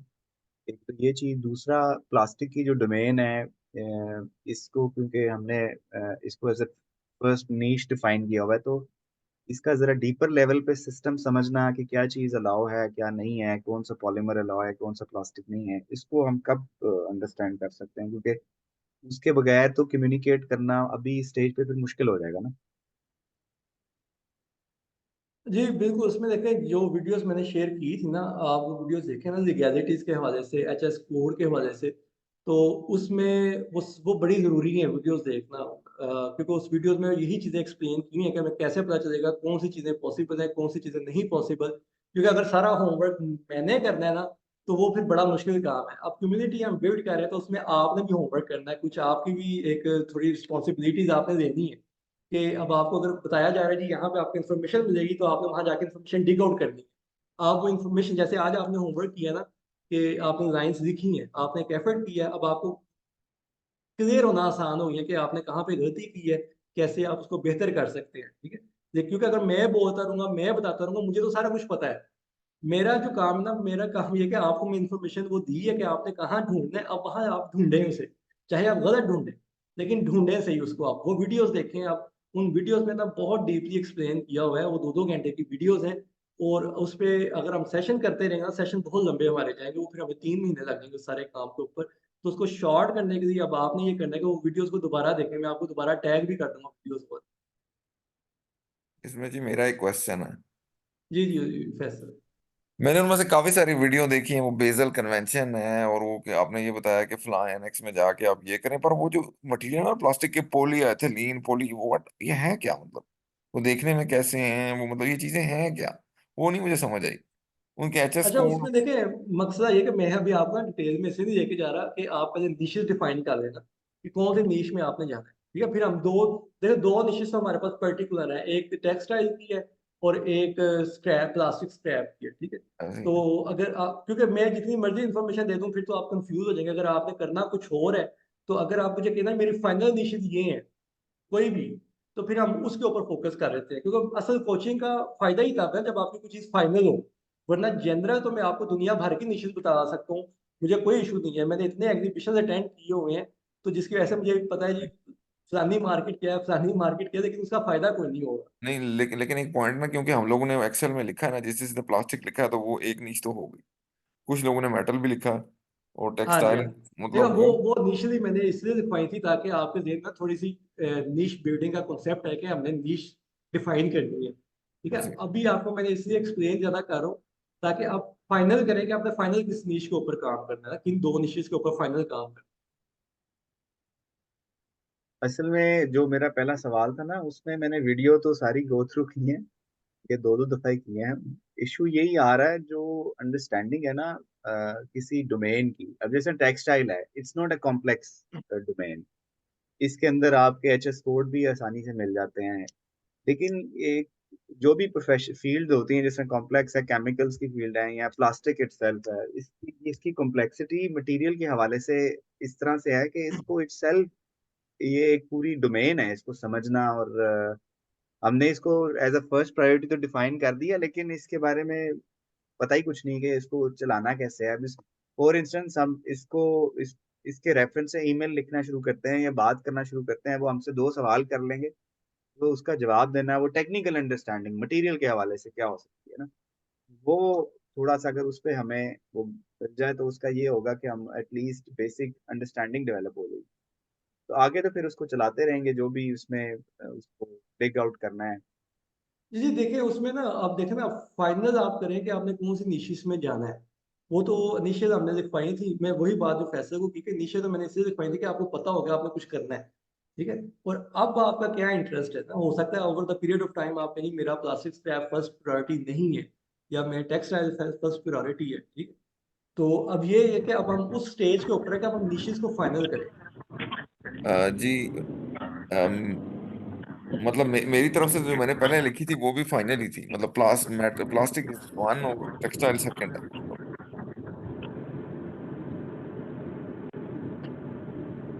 ठीक हो गया, देखिए अभी वो मतलब मैं अभी जल्दबाजी में कोई चीज क्लोज नहीं करना चाह रहा ना कि मैं क्लोज कर दिया जी ये लॉक हो गया। वो लिंक आप लोगों के पास मौजूद है, आप लोग उस लिंक को अपडेट कर दें एक दफा, ठीक है। उस लिंक के बारे में मैं नेक्स्ट वीक जो हम सेशन रखेंगे ना, फिर उस लिंक के ऊपर जो भी आप लोगों ने लिखा होगा ना, वो फिर मेरे लिए फाइनल वो होगा। ठीक है, अगर आपने अभी कोई प्रायोरिटी चेंज करनी है, अगर आपने कोई अभी सीक्वेंस चेंज करना है, तो इस वीक में वो आप कर लें। फिर नेक्स्ट वीक जो ना फिर उसको मैं फाइनल अज्यूम करके ना उसके ऊपर फिर हम काम करेंगे। अभी तो सिर्फ आपको अ, बता ही रहा हूँ कि क्या हर्डल्स हैं, कहाँ पे हर्डल्स हैं, और कैसे हम उन हर्डल्स को अवॉइड करते हैं। और उसके ऊपर हमारा ग्रिप हमारी सिर्फ एक सूरत में होगी जब हमें प्रोडक्ट नॉलेज होगा, जो कि अभी आप लोग जो कंसर्न रेज कर रहे हैं वो प्रोडक्ट नॉलेज के ऊपर ही है ना। तो वो जब आप लोग फाइनल कर देंगे फिर मैं आपको ये भी बता दूंगा कहाँ कहाँ पे आप वो प्रोडक्ट नॉलेज गेन कर सकते हैं,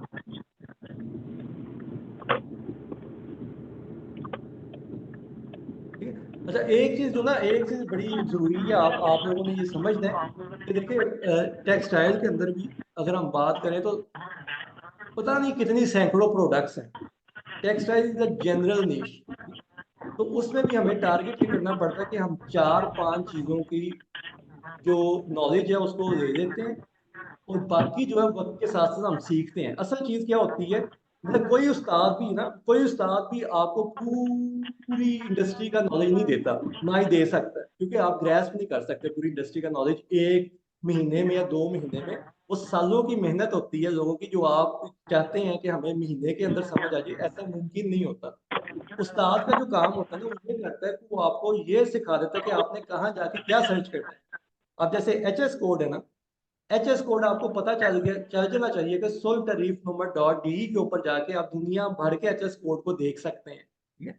आप वहां पे जाके देख सकते हैं कि ड्यूटीज क्या है किस काम के ऊपर, लीगैलिटीज कहाँ से मुझे पता चल जाएगी, ठीक है। फिर मेनली क्या होता है, अब मुझे जो है ना प्लास्टिक स्क्रैप के अंदर काम करते हुए 9-10 साल हो गए हैं, ठीक। मुझे 8 से 10 क्वालिटीज की पता है। बाकी अगर कोई नई चीज आती है तो मुझे पता है कि मैंने इसकी इन्फॉर्मेशन कहाँ से लेनी है, कैसे लेनी है, गूगल करनी है, कैसे मुझे पता चल सकता है,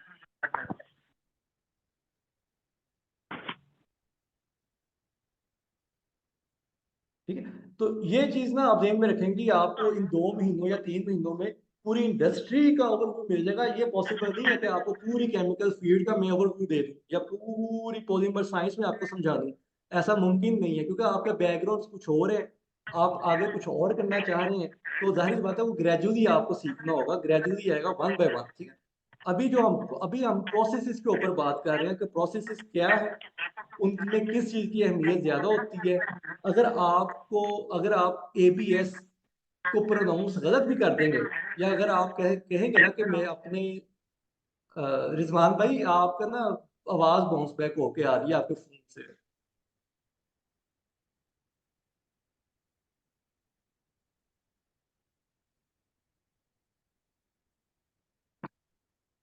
ठीक है।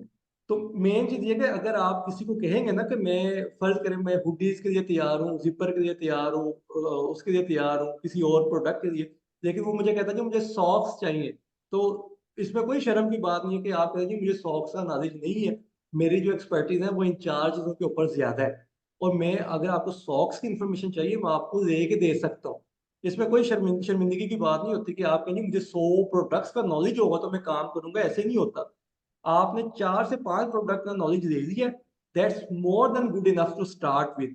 आपका अगर क्लाइंट या आपका बायर या आपका सेलर आपसे कोई छठी चीज मांग लेते हैं, तो आप उसे कह सकते हैं कि मैं इस फील्ड में अभी नया हूँ, तो मैं आपको ना इस चीज की इन्फॉर्मेशन लेके दे देता हूँ। मेन चीज क्या है कि आपको लीगैलिटीज का पता होना चाहिए, लीगैलिटीज की अंडरस्टैंडिंग होनी चाहिए कि टेक्सटाइल्स के अंदर किस चीज की क्या लीगैलिटीज हैं, स्क्रैप के अंदर क्या लीगैलिटीज हैं, NX7 होता क्या है, ठीक है। आपको बेशक फिल करना ना आता होगी, ठीक है, लेकिन आपको पता तो होता है बेसिक कन्वेंशन कोई चीज है, NX7 कोई चीज है। आप स्क्रैप के अंदर अगर जंपिंग कर रहे हैं, NX7 का अगर आपको नहीं पता, अगर आपको बेसिक कन्वेंशन का अभी तक नहीं पता, अगर आपको ये नहीं पता कि चाइना में बैन हो चुका हुआ है, तो आप स्क्रैप में बिल्कुल कुछ नहीं कर सकते, ठीक है। कहने का मकसद है कि ये वो इन्फॉर्मेशन अभी आपको दे रहा हूँ जिससे आप चलने के काबिल हो रहे हैं किसी भी फील्ड के अंदर, ठीक है। अब आप भागना कैसे है, उसके लिए आपको खुद भी ट्रेनिंग करनी पड़ेगी। उसके लिए मैं अकेला आपको भगा नहीं सकता, भागना आपने खुद है। मैं आपको चलने में मदद दे सकता हूँ, मैं आपको खड़ा कर सकता हूँ, खड़ा करके चलने में मदद दे सकता हूँ, लेकिन उसमें भागना जो है उसके लिए आपने खुद को ट्रेन करना है। उसके लिए डेली की एक्सरसाइज है कि आप डेली बेसिस के ऊपर अपने प्रोडक्ट को देखें कि मैं इन प्रोडक्ट्स को डील कर रहा हूँ, इनके कस्टम कोड क्या है, इनका फलानी जगह पे, मतलब अगर स्क्रैप के अंदर जैसे मैंने वीडियोस में बताया है कि हम कहाँ पे जाके देख सकते हैं कि वियतनाम के अंदर हम कौन से मटेरियल दे सकते हैं, चाइना क्यों बैन, चाइना कहाँ पे बैन है, तुर्की के अंदर कौन से मटेरियल जा रहे हैं, इंडिया के अंदर कौन से मटेरियल जा रहे हैं, किस फॉर्म में मटेरियल जा रहे हैं। तो ये आपने उस जगह पे जाके बार बार देखना ताकि आपकी रिवीजन होती है। जी उसामा। आज में बस क्वेश्चन में थोड़ा इस तरह से देख रहा था। लेट्स से आप अभी स्टार्ट कर रहे हैं, सिनारियो बिल्ड करते हैं छोटा सा बस। आप अभी जी स्टार्ट जी। कर रहे हैं, आपको बिल्कुल अभी इंफॉर्मेशन यूँ समझ लें कि बिल्कुल बेसिक है। आप कैसे प्रिडिक्ट करेंगे, या आप क्या टूल्स यूज करेंगे या क्या स्ट्रेटजी यूज करेंगे प्रिडिक्ट करने के लिए कि फॉर एग्जांपल प्लास्टिक के अंदर कौन सी नीश है जो सबसे ज्यादा प्रॉफिटेबल हो सकती है, सबसे ज्यादा डिमांड वाली है, और सबसे कम उसमें वो लीगैलिटीज के इश्यूज वगैरह हैं इस तरह से। क्योंकि मेरे ख्याल से वो एक चीज ऐसी होगी जो एक बिगिनर के लिए आइडियल होगी, कम से कम मसले और अच्छे से अच्छा प्रॉफिट। तो इसको निकालने के लिए या इसको फाइंड आउट करने के लिए आप कैसे वो, आप क्या प्रोसेस यूज करेंगे? फॉर एग्जांपल ये अगर कोई बंदा एज अ बिगिनर इसको क्राइटेरिया बनाता है to choose a specific niche inside plastic for example. देखिए मैंने जो पहले दिन से बात की थी ना, वो यही बात की थी कि आप इंपोर्ट एक्सपोर्ट उस सूरत में कामयाबी से कर सकते हैं जब आपका एक एंड सिक्योर हो, चाहे वो यूरोप साइड पे है चाहे वो एशिया साइड पे है। ठीक है। मैंने जब स्टार्ट किया था तो मैंने सिर्फ और सिर्फ कंप्रेसर स्क्रैप से स्टार्ट किया, क्योंकि मेरे पास सिर्फ और सिर्फ कंप्रेसर स्क्रैप के बायर मौजूद थे। मुझे सिर्फ और सिर्फ कंप्रेसर स्क्रैप का नॉलेज था, ठीक है। और उसमें यह था कि मुझे पता था कि ये मुझे अगर मिल जाए तो मैं इसको बेच सकता हूँ, ठीक है? और मुझे ये भी पता था कि इसमें प्रॉफिटेबिलिटी कम है, लेकिन मुझे इसमें फायदा क्या था कि ये कैश प्रोडक्ट आइटम है, ये रनिंग प्रोडक्ट है, जिसका मेरे पास 100 टन भी आ जाए, मेरे पास 500 टन भी आ जाए, तो मेरे पास उसके क्लाइंट्स मौजूद है। तो जब तक आप एक एंड सिक्योर नहीं करेंगे ना, तो मैं इस चीज का कायल ही नहीं हूं कि आप प्रॉफिटेबिलिटी को मद्देनजर रख के बिजनेस स्टार्ट करें, क्योंकि हर बिजनेस में प्रॉफिट है। दुनिया का कोई ऐसा बिजनेस बताएं जिसमें प्रॉफिट ना हो, ठीक है। कोई ऐसा बिजनेस नहीं है जिसमें प्रॉफिट नहीं है। अगर प्रॉफिट है तो दुनिया में काम हो रहा है, ठीक है। अब हम जब स्टार्ट करेंगे तो हमारा टारगेट प्रॉफिट नहीं होना चाहिए, ठीक है। ये हमारा रॉन्ग एंड होता है जिसपे हम स्टार्ट करने की कोशिश करते हैं, यदि मैक्सिमम प्रॉफिट हम गेन करें। आप फर्स्ट 2 इयर्स में कुछ प्रॉफिट जनरेट कर लें तो मैं कहता हूँ कि यही आपकी सबसे बड़ी कामयाबी है। कुछ प्रॉफिट जनरेट कर लें, मैक्सिमम की तो मैं बात ही नहीं कर रहा, ठीक है। तो ये हमने देखना है कि हम हमारे पास ऑप्शन क्या है। मैं अपने एक्सपीरियंस में क्यों शेयर कर रहा हूँ कि मेरे पास सिर्फ और सिर्फ क्लाइंट से कंप्रेसर स्क्रैप थे। उन्होंने मुझे कहा कि आपको 500 टन भी मिलता ना, हम आपसे उठा देंगे। आपको कैश में पैसे चाहिए, हम आपको कैश में पैसे दे देंगे, ठीक है।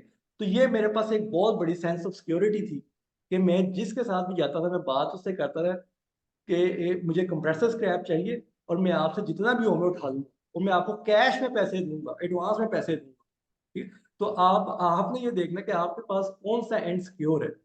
या मेरे पास कोई जर्मन सप्लायर होता, वो कहता है जी मेरे पास कंप्रेसर स्क्रैप है, मुझे तुम जितना कहोगे मुझे तुम दे दूंगा, लेकिन मुझे पैसे कैश में चाहिए। तो मैं उसके उसके अकॉर्डिंगली मैं बायर ढूंढता, ठीक है। दो चीजें ही होती है ना, बायर या सेलर। हम मिडल मैन है, हमारा काम है बायर और सेलर को कनेक्ट करना है। अब हमारा ये हमने ये देखते हैं कि हमारे दोनों एंड ओपन है या एक एंड को सिक्योर भी है। अगर दोनों एंड ओपन है फिर बहुत मुश्किल है कि हम उसमें इनिशियली ब्रेक थ्रू ले सके। इसलिए मैं बार बार यही कहता हूँ कि अपना एक एंड वो काम करें जिसपे आपका एक एंड सिक्योर है। फराज भाई, इसी क्वेश्चन से ना मैं एक आगे बात करूंगा कि चले आपने उससे स्टार्ट किया, लेकिन मैं अब उसमें ना जो मैं अभी बता रहा था क्राइटेरिया में, उसमें चले प्रॉफिटेबिलिटी तो मैंने एक चीज बोली थी, लेकिन मैंने और कुछ एक दो चीजें बोली थी।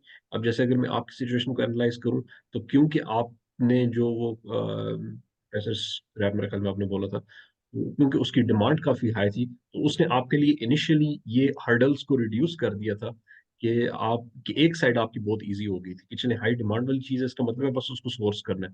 तो इस लिहाज से मैं, क्योंकि क्राइटेरिया जब मैं कह रहा था तो मैं इसको मैं मल्टी वेरिएबल कह रहा था कि उस लिहाज से ना चले प्रॉफिटेबिलिटी को एक साइड पे कर दे, तो और किस तरह से इंसान पता लगा सकता है कि चले इवन लेस प्रॉफिटेबिलिटी हो लेकिन कौन सी नीश होगी, या कैसे मुझे पता चलेगा कि कौन सी नीश के अंदर मैं बड़ी इजीली एक स्टार्ट ले सकता हूँ और एक चीज को रनिंग में ला सकता हूँ, और उसके बाद फिर अगर मैंने नीश को चेंज करना हो वो मैं बाद में कर सकता हूँ, लेकिन एटलीस्ट कि विद द लीस्ट एफर्ट या लीस्ट अमाउंट ऑफ हर्डल्स ये एक दफा एक साइकिल स्टार्ट हो जाए। देखिए नीश वही है जो आपका एंड सिक्योर है। अगर आप ओपन एंड के साथ करेंगे तो फिर हर नीश आपके लिए इक्वली गुड हो सकती है, इक्वली बैड भी हो सकती है, ठीक है। उस पे कोई ये बंदा नहीं बता सकता कि जी आप ये करें, उस पे आपको हिट एंड ट्रायल है। आप स्क्रैप से शुरू करके देखें, आपको समझ आती है ठीक है, आप टेक्सटाइल में चले जाएं, आपको उसमें ब्रेक थ्रू मिलता है ठीक है, नहीं तो फिर आप किसी और निश में करके देख लें।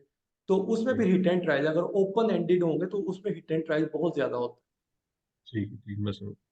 बाकी मैं हाँ यहाँ पे कहूँगा फराज भाई कि बस यही होता है कि अगर मैं पर्सनली ये कहूँगा कि अगर खुद इंसान को लगे ना कि मैं बहुत ज्यादा सोच रहा हूँ, तो इंसान को चाहिए कि जो सबसे बेस्ट स्टेप ले रहा है लग रहा है ना, वो बस ले ले। गलतियां होती रहेंगी, एग्जैक्ट, लर्निंग होती वो रहेगी, होता तो बिल्कुल। करने से है। देखिए मैंने कंप्रेसर स्क्रैप से शुरू किया ना, मैंने 2 साल बाद छोड़ दिया, ठीक है। मुझे उससे बेहतर चीजें समझ आ गई, लेकिन मिली कैसे, क्योंकि मैंने कुछ शुरू किया। लेकिन उसकी बरकत ये हुई कि आप स्टार्ट हो गए। जी जी बिल्कुल, उसकी बरकत ये कि मैं शुरू किया, ठीक है। उसने मुझे ग्राउंड दे दी थी, बेस दे दी थी शुरू करने के लिए। क्योंकि होता क्या है, मैं बताता हूँ आपको ना, होता क्या है कि जब हम जाते हैं ना यार्ड्स के ऊपर, मुझे कंप्रेसर स्क्रैप मिलता था, मुझे $10 $15 एक टन का बचता था, ठीक है? और पूरा कंटेनर 25-23 टन का होता था, यानी कि $400-500 बचते थे बड़ी मुश्किल से। उसमें फिर मैं ट्रैवल करके भी जाता था, वो भी उसी के अंदर ही होता था, यानी कि मुझे ज़ीरो-ज़ीरो हो जाता था। लेकिन मुझे फ़ायदा क्या होता था, जब कि मुझे यार्ड के अंदर ना एंट्री मिल जाती थी। अब यार्ड के अंदर सिर्फ़ कंप्रेसर तो नहीं होते, वहाँ पे केबल भी, एल्यूमीनियम केबल भी नज़र आती है, आपको टिन पैक भी नज़र आता है, आपको प्लास्टिक भी नज़र आ जाता है, पेपर भी नज़र आ जाता है। तो वो आपका वीएन ब्रॉडन होना शुरू हो जाता है। इसी तरह जब आप टेक्सटाइल, फ़र्ज़ करें लेदर जैकेट्स के बहाने किसी कंपनी में जाते हैं, वो कंपनी में आपको जाके ग्लव्स भी नज़र आ सकते हैं, आपको फ़ैशन का भी कुछ नज़र आ सकता है, आपको मज़ीद कुछ चीज़ें नज़र आ सकती हैं, तो आपका विज़न ब्रॉडन हो जाता है कि हाँ, ये भी चीज़ें हो सकती हैं। तो क्योंकि आप देखें एज़ अ ट्रेडर तो हमारी किसी भी प्रोडक्ट या किसी भी इंडस्ट्री के साथ कोई लॉयल्टी तो नहीं है कि हमने इसी के साथ ही काम करना है। अगर मैं मैन्युफैक्चरर हूँ, तो मेरी मजबूरी है कि मैंने ज़्यादा जैकेट्स ही सेल करनी है, क्योंकि मेरा प्रोडक्शन यूनिट है। अगर मैं वो सेल नहीं करूँगा तो बंद हो जाएगा। लेकिन एज़ अ ट्रेडर तो हमारे पास फ्रीडम ही फ्रीडम है कि मैं चाहूँ तो मैं कंप्रेसर स्क्रैप सेल करूँ, मैं चाहूँ तो लेदर जैकेट सेल करूँ, मैं चाहूँ तो हुडीज़ सेल कर दूँ, मैं चाहूँ तो प्लास्टिक स्क्रैप सेल कर दूँ। मेरे पास तो ऑप्शन ही बहुत ज़्यादा है एज़ अ ट्रेडर, ठीक है? क्योंकि हमारी हम्म, कोई फिक्सेशन नहीं है। तो यही बिल्कुल। चीज़ें हैं कि हमारा वीएन जितना ब्रॉडन होगा, उतना हम ज़्यादा सोचेंगे, उतना हम ज़्यादा मार्केट में ट्रेडिंग के हिसाब से ज़्यादा चीज़ें ऑफ़र कर सकते हैं, हमारा पोर्टफोलियो बढ़ जाता है। तो being a trader is something different than being a manufacturer. Hmm, तो ये चीज़ें जो हमने डिफाइन करनी है कि जो मैं बार-बार कह रहा हूँ ना, हमने देखना है कि बीइंग एन एजेंट हमने काम करना है, हमारा प्रॉस्पेक्ट ही डिफरेंट होगा। और अगर मैं कहूँ जी मैंने इम्पोर्टर बनना है, तो इम्पोर्टर बनकर मैं एक ही चीज़ मँगवा सकूँगा, क्योंकि उसमें मेरी इन्वेस्टमेंट स्टक हो जाती है फिर एक चीज़ के अंदर। बिल्कुल मैं समझ गया। इसका मतलब आप जब वहाँ पे यार्ड्स में आपकी एंट्री होती थी फराज भाई, आपको डिफरेंट मटेरियल नजर आता था, इवन आपको ये भी नजर आता था किस क्वांटिटी में कौन सा मटेरियल पड़ा है, क्योंकि जितना ज्यादा क्वांटिटी में मटेरियल उस बंदे के पास पड़ा है, उसके साथ प्राइस भी उतनी आसानी से निगोशिएट भी हो सकती है। और प्लस आपको पता होगा कि ये चीजें उसके पास अवेलेबल है। फॉर एग्जाम्पल, इवन अगर उसने वो शेयर ना भी की हो डायरेक्टली आपके साथ, तो उसके बाद आपने फिर मोस्ट प्रोबेबली फिर उधर, अगर किसी ने बाद में आपसे वो परचेज की कोई रिक्वेस्ट की होगी, या फिर किसी ने कोई सोर्सिंग की कोई रिक्वेस्ट भेजी होगी, तो आपको एटलीस्ट आपको वो नोट्स में आपने लिखा होगा कि अच्छा, हाँ, ये चीज़ें इसके पास मौजूद थी, तो दोबारा से इसको कांटेक्ट कर सकते जी, जी, बिल्कुल ऐसे ही है। जैसे जाते हैं यार्ड के ऊपर, तो जो कुछ नज़र आता है उसको पिक्चर हम बना देते हैं, उसको फिर ऑफ़र करते हैं लोगों को। फिर वहाँ से फिर मैंने एल्यूमीनियम कॉपर केबल भी सेल करनी शुरू कर दी, कुछ टिन पैक भी सेल किया। यानी कि फिर आहिस्ता-आहिस्ता क्या होता है कि चीज़ें आगे बढ़ती जाती हैं ना, चीज़ें आहिस्ता-आहिस्ता क्या होता है कि आपका पोर्टफोलियो बढ़ता जाता है। फिर मैंने देखा कि प्लास्टिक भी है और प्लास्टिक की क्वांटिटीज़ बहुत ज़्यादा है as compare to metal scrap के। प्लास्टिक में बहुत ज़्यादा वॉल्यूम एंगेज होता है। तो फिर मैंने वही सोचा कि अगर मैं $400 1 कंटेनर पे बचाता हूँ और मैं 3 कंटेनर की बजाय मैं 10 कंटेनर कर देता हूँ, तो मुझे तो $4000 बच सकता है और मेरी एफर्ट उतनी ही आनी है, क्योंकि एक यार्ड से मुझे 5 कंटेनर मिल जाएँ, एक यार्ड से हो सकता है मुझे 10-10 कंटेनर भी मिले हैं एट अ टाइम पे। तो ये हैं। बड़ा फ़ायदा था मुझे प्लास्टिक स्क्रैप के अंदर के वॉल्यूम बिग थे। तो ये वही होता है कि जब आप जाते हैं मार्केट में एंट्री देते हैं, किसी एक चीज़ को पकड़ लें, किसी एक आइटम को पकड़ लें, उसमें आप स्पेसिफ़ाई कर लें, उसमें आप एक्सपर्टीज़ कर लें, बाकी चीज़ें वक़्त आपको सिखा देता है। ये आपको कोई बंदा नहीं सिखा, मतलब मुझे प्लास्टिक किसी ने नहीं सिखाया, मैंने खुद सीखा। वो लकीली मेरी बैकग्राउंड केमिकल्स की थी, मेरे लिए आसान था उसको समझना। लेकिन स्टिल अभी भी कुछ चीज़ें हैं जो मैं सीख रहा होता हूँ, मुझे मेरे क्लाइंट सिखा रहे होते हैं अभी भी। मैं समझ गया। मेरे ख्याल से फराज भाई, अब इसका एक फायदा जो मुझे नजर आ रहा है, जब आप स्टार्ट कर लेते हैं, बेशक आपका वो इतना प्रॉफिटेबल वेंचर ना हो, लेकिन उस सारे प्रोसेस के अंदर आपको बिजनेस की वो स्किल्स आ जाती हैं, जो उसके बाद जब आप एक नई निश के अंदर जाएंगे ना, तो उसमें वो सारे आप यूटिलाइज करेंगे। आप वो सारी गलतियां जो आपने एक बेशक छोटे लेवल के ऊपर की है ना, वो आप फिर बड़े लेवल के ऊपर रिपीट नहीं कर रहे होंगे।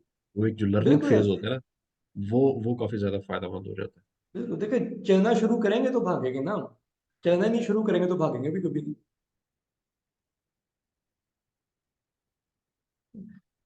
तो उसमें ये नहीं है कि हमने हर चीज़ का नॉलेज ग्रैस्प करके आगे बढ़ेंगे। आपने अगर लेदर जैकेट को पकड़ा है, आप लेदर जैकेट को करते रहें, कंपनी में जाएँगे, हो सकता है आपको आगे मज़ीद 5-6 और प्रोडक्ट्स नज़र आ जाएँ। आप उन पे वर्किंग स्टार्ट कर दें। इसी तरह ही आप अगर टेक्सटाइल में कर रहे हैं, आप हुडीज़ हैं, ज़िपर्स हैं, ट्राउज़र्स हैं, कुछ 2-3 चीज़ों को पकड़ लें, उनके बारे में थोड़ी-सी नॉलेज ले लें, वो सेल करने की कोशिश करें और उसके साथ आपको मज़ीद ब्रेक थ्रू मिलता जाएगा। क्योंकि होता यही है कि हम शुरू किसी और चीज़ से करते हैं, एंड तक हम कहीं और जाके हो जाते हैं। बीइंग अ ट्रेडर में बात कर रहा हूँ, क्योंकि हमारा अपना प्रोडक्शन यूनिट हो, फिर तो मुझे मजबूरी है ना कि मैंने, अगर फर्ज करें मेरा जे टैक्स है जी, जे टैक्स पे हुडीज बन रही हैं, जिपर बन रहे हैं, तो मेरी तो मजबूरी है, मैंने इसको सेल करना है। ठीक है, बीइंग अ ट्रेडर तो मेरी कोई मजबूरी नहीं है। उस पे दो छोटे से क्वेश्चन है। एक एक मेरा क्वेश्चन ये है, मैं पिछले दिनों एक वीडियो देख रहा था वो ईस्ट इंडिया कंपनी के बारे में, थोड़ी सी हिस्ट्री भी ट्रेड से रिलेटेड जो मुझे थोड़ी इंटरेस्ट करती है, आप भी उसको चेक करते होंगे। उधर वो एक टर्म यूज हुई थी वर्टिकल इंटीग्रेशन, जिसमें ट्रेड के अंदर और या सप्लाई चेन के अंदर, कि जितने ज्यादा पार्ट्स आप सप्लाई चेन के आपके अपने हाथ में होंगी ना, उतनी आपकी प्रॉफिटेबिलिटी हाई होगी। तो आपने स्टार्ट पे, मुझे याद है, हो सकता है पिछले सेशन में आपने एक दफा कहा था कि स्टार्ट आप बेशक एक छोटे से स्टेप से ले लें, कि आप for example port two port कर लें, बस कोई बिजनेस इस तरह का, या कोई आप अपना जो है वो उस छोटे से एक स्टेप से ले लें। लेकिन टाइम के साथ साथ आप फिर उसको बढ़ाएं कि अच्छा, आपको फिर अगर यार्ड से डायरेक्टली चीज़ उठानी है एक मुल्क के अंदर से, वहां पे आपको फिर ज़्यादा प्रॉफिटेबिलिटी मिलेगी। अगर आप इंपोर्टर या एक्सपोर्टर से डायरेक्टली ले रहे होंगे तो उसमें आपकी वो रिड्यूस हो जाएगी। तो ये वाली चीज, ये आपको इसका किस तरह से वो बेनिफिट रहा था। दूसरी एक मैंने क्वेश्चन पूछा था, आपने चैट जीपीटी वगैरह या जनरेटिव एआई का कोई इस्तेमाल शुरू किया, उसने कोई इंपोर्ट एक्सपोर्ट में कोई ना कोई फायदा दिया? मैंने वैसे ग्रुप के अंदर अभी एक वो चैट वो की थी, मैंने एक वो प्रॉम्प्ट दिया था कि अगर जैसे हमारी वो डिस्कशन हो रही थी ना कि ईमेल लिखना है, तो मैंने उसको जरा बताया कि जरा एंगेजिंग ईमेल लिखो, और ये वो मैंने उसको रिक्वायरमेंट्स दी, तो उसने एक छोटा सा एक वो दिया था, तो वो मेरे ख्याल में ग्रुप में बाकी भी देख लेंगे, वो बस ऐसे ही एग्जाम्पल है। लेकिन आपने खुद कुछ अप्लाई करके देखा कोई ना कोई इसका कोई फायदा हो, या कुछ कोई चीज आपको बेनिफिट नजर आया कि इसको यूज किया जा सकता है? देखिए, जो पहले तो पहला जो पार्ट है ना, कि जितने आपके अपने हाथ में होंगे स्टेप्स, उतना आपको फायदा डेफिनेटली। लेकिन जब मैंने स्टार्ट किया तो मैंने एक्सपोर्टर्स को कांटेक्ट किया जो कि एक्सपोर्ट कर रहे थे कंप्रेसर स्क्रैप यूरोप से, या अमेरिका से, पाकिस्तान। मैंने उन्हें कांटेक्ट किया ताकि मैं लीगैलिटीज के इशू में खुद ना पड़ूं, क्योंकि मुझे कॉन्फिडेंस नहीं था, मुझे कोई बताने वाला भी नहीं था, मुझे इतना इन्फॉर्मेशन भी इतनी ज़्यादा नहीं थी जमा हो पा रही। तो मुझे ये था कि मैं कहीं गलती ना कर दूं।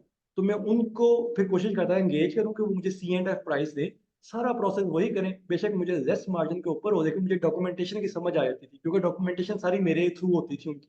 मुझे डॉक्यूमेंटेशन की लर्निंग होने लग गई। फिर मुझे पता चल गया कि कौन कौन सी चीज़ें मैटर करती हैं, कौन कौन से लीगल इश्यूज आ सकते हैं। उसके बाद फिर मैंने 6 महीने 10 महीने ऐसे काम करने के बाद फिर मैंने जो लोकल स्क्रैप प्रोड्यूसर थे कंप्रेसर के, उन्हें कॉन्टेक्ट किया। ठीक है, उनसे फिर मैंने बातचीत शुरू की, उनके साथ मेरी कोशिश थी कि मैं उनके साथ ब्रेक थ्रू लूँ, वहाँ से मैं डायरेक्ट हूँ, क्योंकि मेरे जो एक्सपोर्टर थे वो भी वहाँ कहीं से ही लेते थे।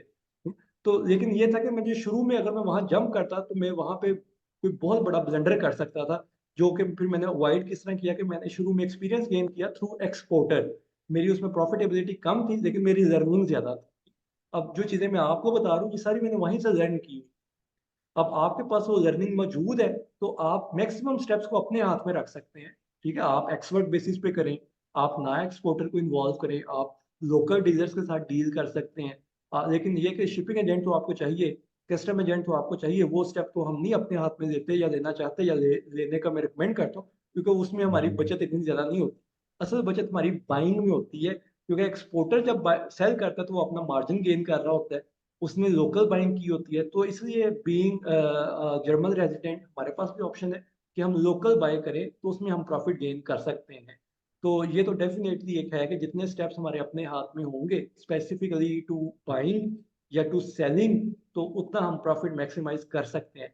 लेकिन शुरू में अगर आप कॉन्फिडेंट नहीं है उस तरह से, तो आप एक्सपोर्टर के पास चले जाएं, आप इंपोर्टर के पास डायरेक्टली चले जाएं कि वो आपकी चीज़ खुद खरीद ले।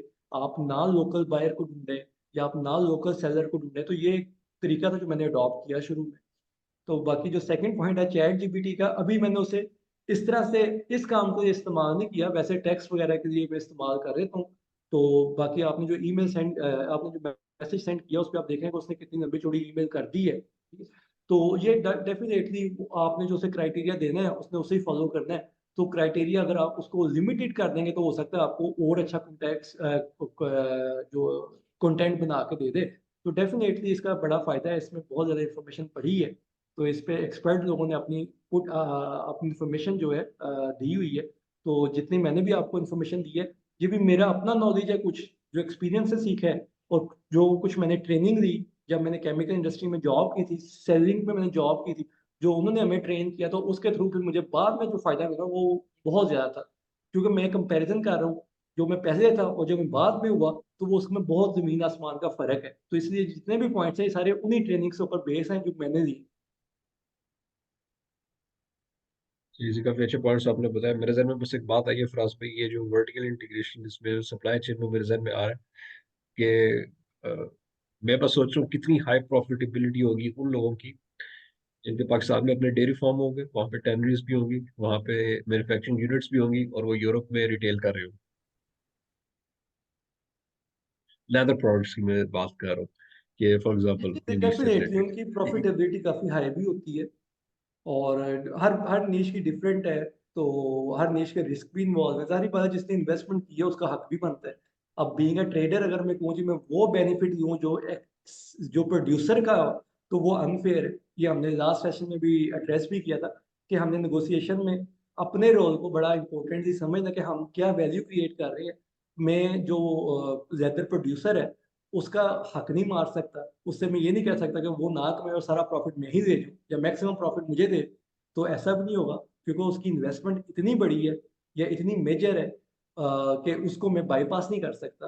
तो मुझे भी अकोमोडेट करना है, और वो अकोमोडेट मैं ऐसे ही करूँगा जब मुझे अपनी वैल्यू का अंदाज़ा हो और मुझे उसकी वैल्यू का भी अंदाज़ा हो। तो उसके अकॉर्डिंगली हम अपने प्रॉफ़िट को एडजस्ट करते हैं। और कई दफ़ा जैसे मैं स्क्रैप में आपको बताता हूँ कि कई दफ़ा अच्छे तुक्के लग जाते हैं।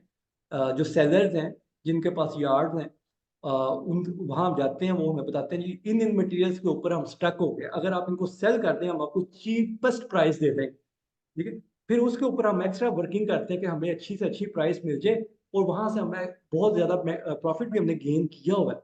यानी 100 यूरो पर टन के ऊपर भी मैंने गेन किया हुआ है। लेकिन वो हर दफ़ा नहीं होता। वो उस वक़्त होता है जब कोई कहीं पे फँसा है और वो खुद कहता है जी हम आपको ये चीपेस्ट प्राइसेज़ पे दे देंगे, लेकिन आप हमारी इससे जान छुड़वा दो। मैं समझ गया बिल्कुल। लेकिन फिलहाल इधर में वही बात है, प्रॉब्लम सॉल्विंग वाली यही बात है बिल्कुल। कि रिटेल और होलसेल के दरमियान ना, फॉर एग्जांपल मैं एक इंपोर्टर हूँ, मैं कुछ चीजें इंपोर्ट कर, मेरे पास दो ऑप्शन है, या तो मैं खुद रिटेल कर दूं या फिर मैं किसी होलसेलर को दे दूं। तो उसके अंदर फिर मुझे वो भी मार्जिन देखना पड़ेगा कि अगर मुझे खुद रिटेल करना है तो उसमें मेरी रिस्क और कॉस्ट्स इन्वॉल्व है, और होलसेल के अंदर वो मेरा रिस्क और कॉस्ट थोड़ा सा रिड्यूस हो रहा है, उसका मतलब है वहां पे मुझे होलसेलर को भी एक बेनिफिट देना पड़ेगा। डेफ़िनेटली, बिल्कुल ऐसे ही। क्योंकि होलसेल में आप क्वांटिटी सेल कर रहे हैं। रिटेल में तो आपने 1-1, 2-2 करके सेल करना है। उसमें उसका भी टाइम लगता है, उसका टाइम ब्लॉक हो रहा है, उसकी जगह ब्लॉक हो रही है। तो होलसेल में आपको ये फ़ायदा कि आपका अगर 1 कंटेनर निकल जाता है विदिन 1 वीक, तो इससे और अच्छी बात क्या है।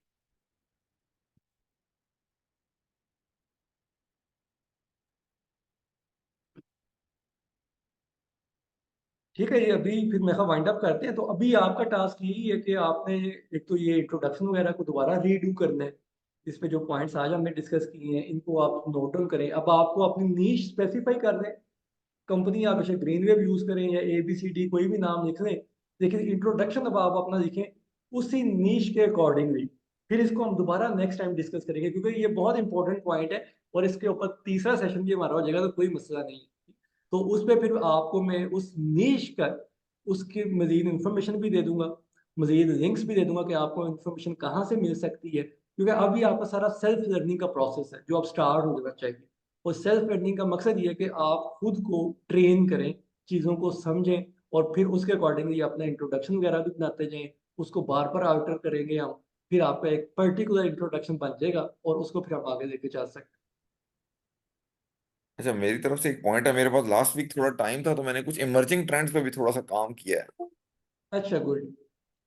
तो उसमें तीन चीजें हैं, अगर कोई टाइम हो थोड़ा तो भी हम बात कर सकते हैं इन शॉर्ट। एक ये है कि हमारे पास जो है ना ऑटोमोटिव में खास तौर पे इलेक्ट्रिक जो गाड़ियों के जो फास्ट चार्जर्स हैं, मतलब बहुत सारी कंपनियां ऐसी, एक जर्मनी में कंपनी ऐसी है जो फर्स्ट जनरेशन में चार्जर्स आए थे उन्हें वो खरीदती है, उन्हें रिफर्बिश करती है, उनके अंदर कुछ इलेक्ट्रॉनिक्स की छोटी मोटी चीजें चेंज करने वाली हैं, सॉफ्टवेयर कैलिब्रेशंस की जाती हैं, और नए जो फास्ट चार्जर है DC 50 किलोवाट का जो चार्जर है वो 30,000 यूरो का है तकरीबन, अच्छा। और ये चार्जर वो लेस देन 10,000 में बेचती है। एक ये नीश बड़ी इंटरेस्टिंग है। और यूरोप में मैं काफी कंट्रीज में गया हूँ, अभी फास्ट चार्जिंग नेटवर्क्स यूरोप को भी उसमें जाना है, मतलब फ्यूचर में ये एक बड़ी चीज होगी। और दूसरी चीज जो है वॉल बॉक्सेस है हमारे, मतलब ये कंपनी वॉल बॉक्सेस को नहीं करती क्योंकि वो it cost around 400 to 500 euros, तो उन्हें वो रिफर्बिश नहीं करती। लेकिन wall boxes could also be a thing कि हम अगर वॉल बॉक्सेस कहीं से सोर्स करें और उसके बायर ढूंढे जाएं। और एक एक और चीज है कि इलेक्ट्रिक कार्स और जो हाइब्रिड कार्स हैं इनकी बैटरीज की रिसाइकलिंग बहुत तेज हो रही है, मतलब दुनिया भर में, यूरोप में भी बहुत ज्यादा कंपनियां हैं। और मैंने यूरोप और कनाडा में ऐसी कंपनियां देखी हैं जिन्हें पार्टनर्स चाहिए, तो हमारे पास बायर मौजूद है। हम्म। मतलब वो कह रही हैं कि आप हमारे साथ पार्टनर बन जाए। मैंने इंटरनेट पर काफी सर्च किया, सोर्स करना मेरे से नहीं हुआ source. Sourcing could be a thing कि हम इनको सोर्स कैसे कर सकते हैं, कि कहाँ से हमें ये मिल सकती हैं, या वो प्लेसेस जहाँ पे कार्स के ग्रेव यार्ड हैं, जहाँ पे हम्म। हाइब्रिड और इलेक्ट्रिक कार जो है ना, एक तो हमारे पास बैटरी होती है 10 वोल्ट की जो लेड एसिड बैटरी है, उसमें तो वो इंटरेस्टेड नहीं है। तो जो दूसरी ईवी की रिचार्जेबल बैटरीज हैं वो अगर हम उन्हें प्रोवाइड करें, और इसमें फिर मार्जिन्स क्या होंगे हमारे, मतलब लिथियम ये आयन। चीजें देखनी होंगी। लेकिन this could be a really big niche, ये एक। जी जी बिल्कुल, फ्यूचरिस्टिक भी है और अभी हाँ इमर्जिंग भी है, इसमें स्कोप भी है। बस ये कि अब इंफॉर्मेशन इसकी गैदर आप ऐसे ही कर सकते हैं कि जो इनके डिपार्टमेंट्स हैं ना उनको कॉल करके तो आप इनसे पूछेंगे ये कहाँ पे जाती हैं बैटरीज, कहाँ पे जाती हैं, या अच्छा। अगर हम देना चाहते हैं, मतलब आप ये भी कह सकते हैं कि मेरे पास बैटरी है मैं इसको कहाँ दूँ। हाँ दिस कैन। अच्छा, कुछ कंपनीज हैं उनका ये भी है कि उन्होंने ना वेबसाइट के ऊपर बनाया है, अगर आपके पास बैटरी है तो आप हमें बता दें, हम आपको उसके पैसे भी दे देंगे और हम आपको उससे आपसे ले भी लेंगे। अच्छा। तो मतलब उसकी वो जो है ना वो खुद कलेक्शन भी कर रहे हैं। तो इसका भी अभी तक ये नहीं समझ आ रही कि ये बल्क में कहाँ पे है, मौजूद कहाँ है, चाइना में मिलेंगी या यूरोप में कहाँ है। ये एक थोड़ी सी कॉम्प्लेक्सिटी है इसमें। हम्म। फैसल भाई, मैं बीच में एक दो पॉइंट डालूंगा। मैं ना 5 साल से, मैंने 2019 से मैं डेवलपमेंट के अंदर ही हूँ, ई ड्राइव्स के अंदर। अच्छा। वैसे बैटरी मैनेजमेंट सिस्टम्स के साथ तो डायरेक्टली काम नहीं है, ज़्यादातर हमारा इलेक्ट्रिक मशीन के साथ ही होता है। लेकिन ये है कि ये काफ़ी इंटरेस्टिंग चीज़ है, इस पे हम सेपरेटली भी डिस्कस कर सकते हैं। लेकिन अभी आपने जो क्वेश्चन रेज किया, मुझे लगता है कि सबसे आसान तरीका, या थोड़ा सा अगर बंदा ब्रेनस्टॉर्म करे, तो जो आपके मैकेनिक्स होंगे वहां से ये चीज़ स्टार्ट हो रही होगी, या तो मोस्ट प्रोबेबली यहाँ से स्टार्ट हो रही होगी, या फिर आपकी जो कंपनीज इटसेल्फ जो इलेक्ट्रिकल व्हीकल्स वगैरह या हाइब्रिड बेच रही हैं, उनकी जो अपनी पर्सनल डीलरशिप्स या जो उनकी पर्सनल वर्कशॉप्स होती हैं, वहां पे मोस्ट प्रोबेबली जब ये चीज़ें रिप्लेस होती होंगी, जब इनकी वो लाइफ साइकिल पूरा हो जाता है, तो वहां से ये प्रॉब्लली पूरा का पूरा एक ये लिंक चल रहा होगा, तो वहां पे कहीं पे उसको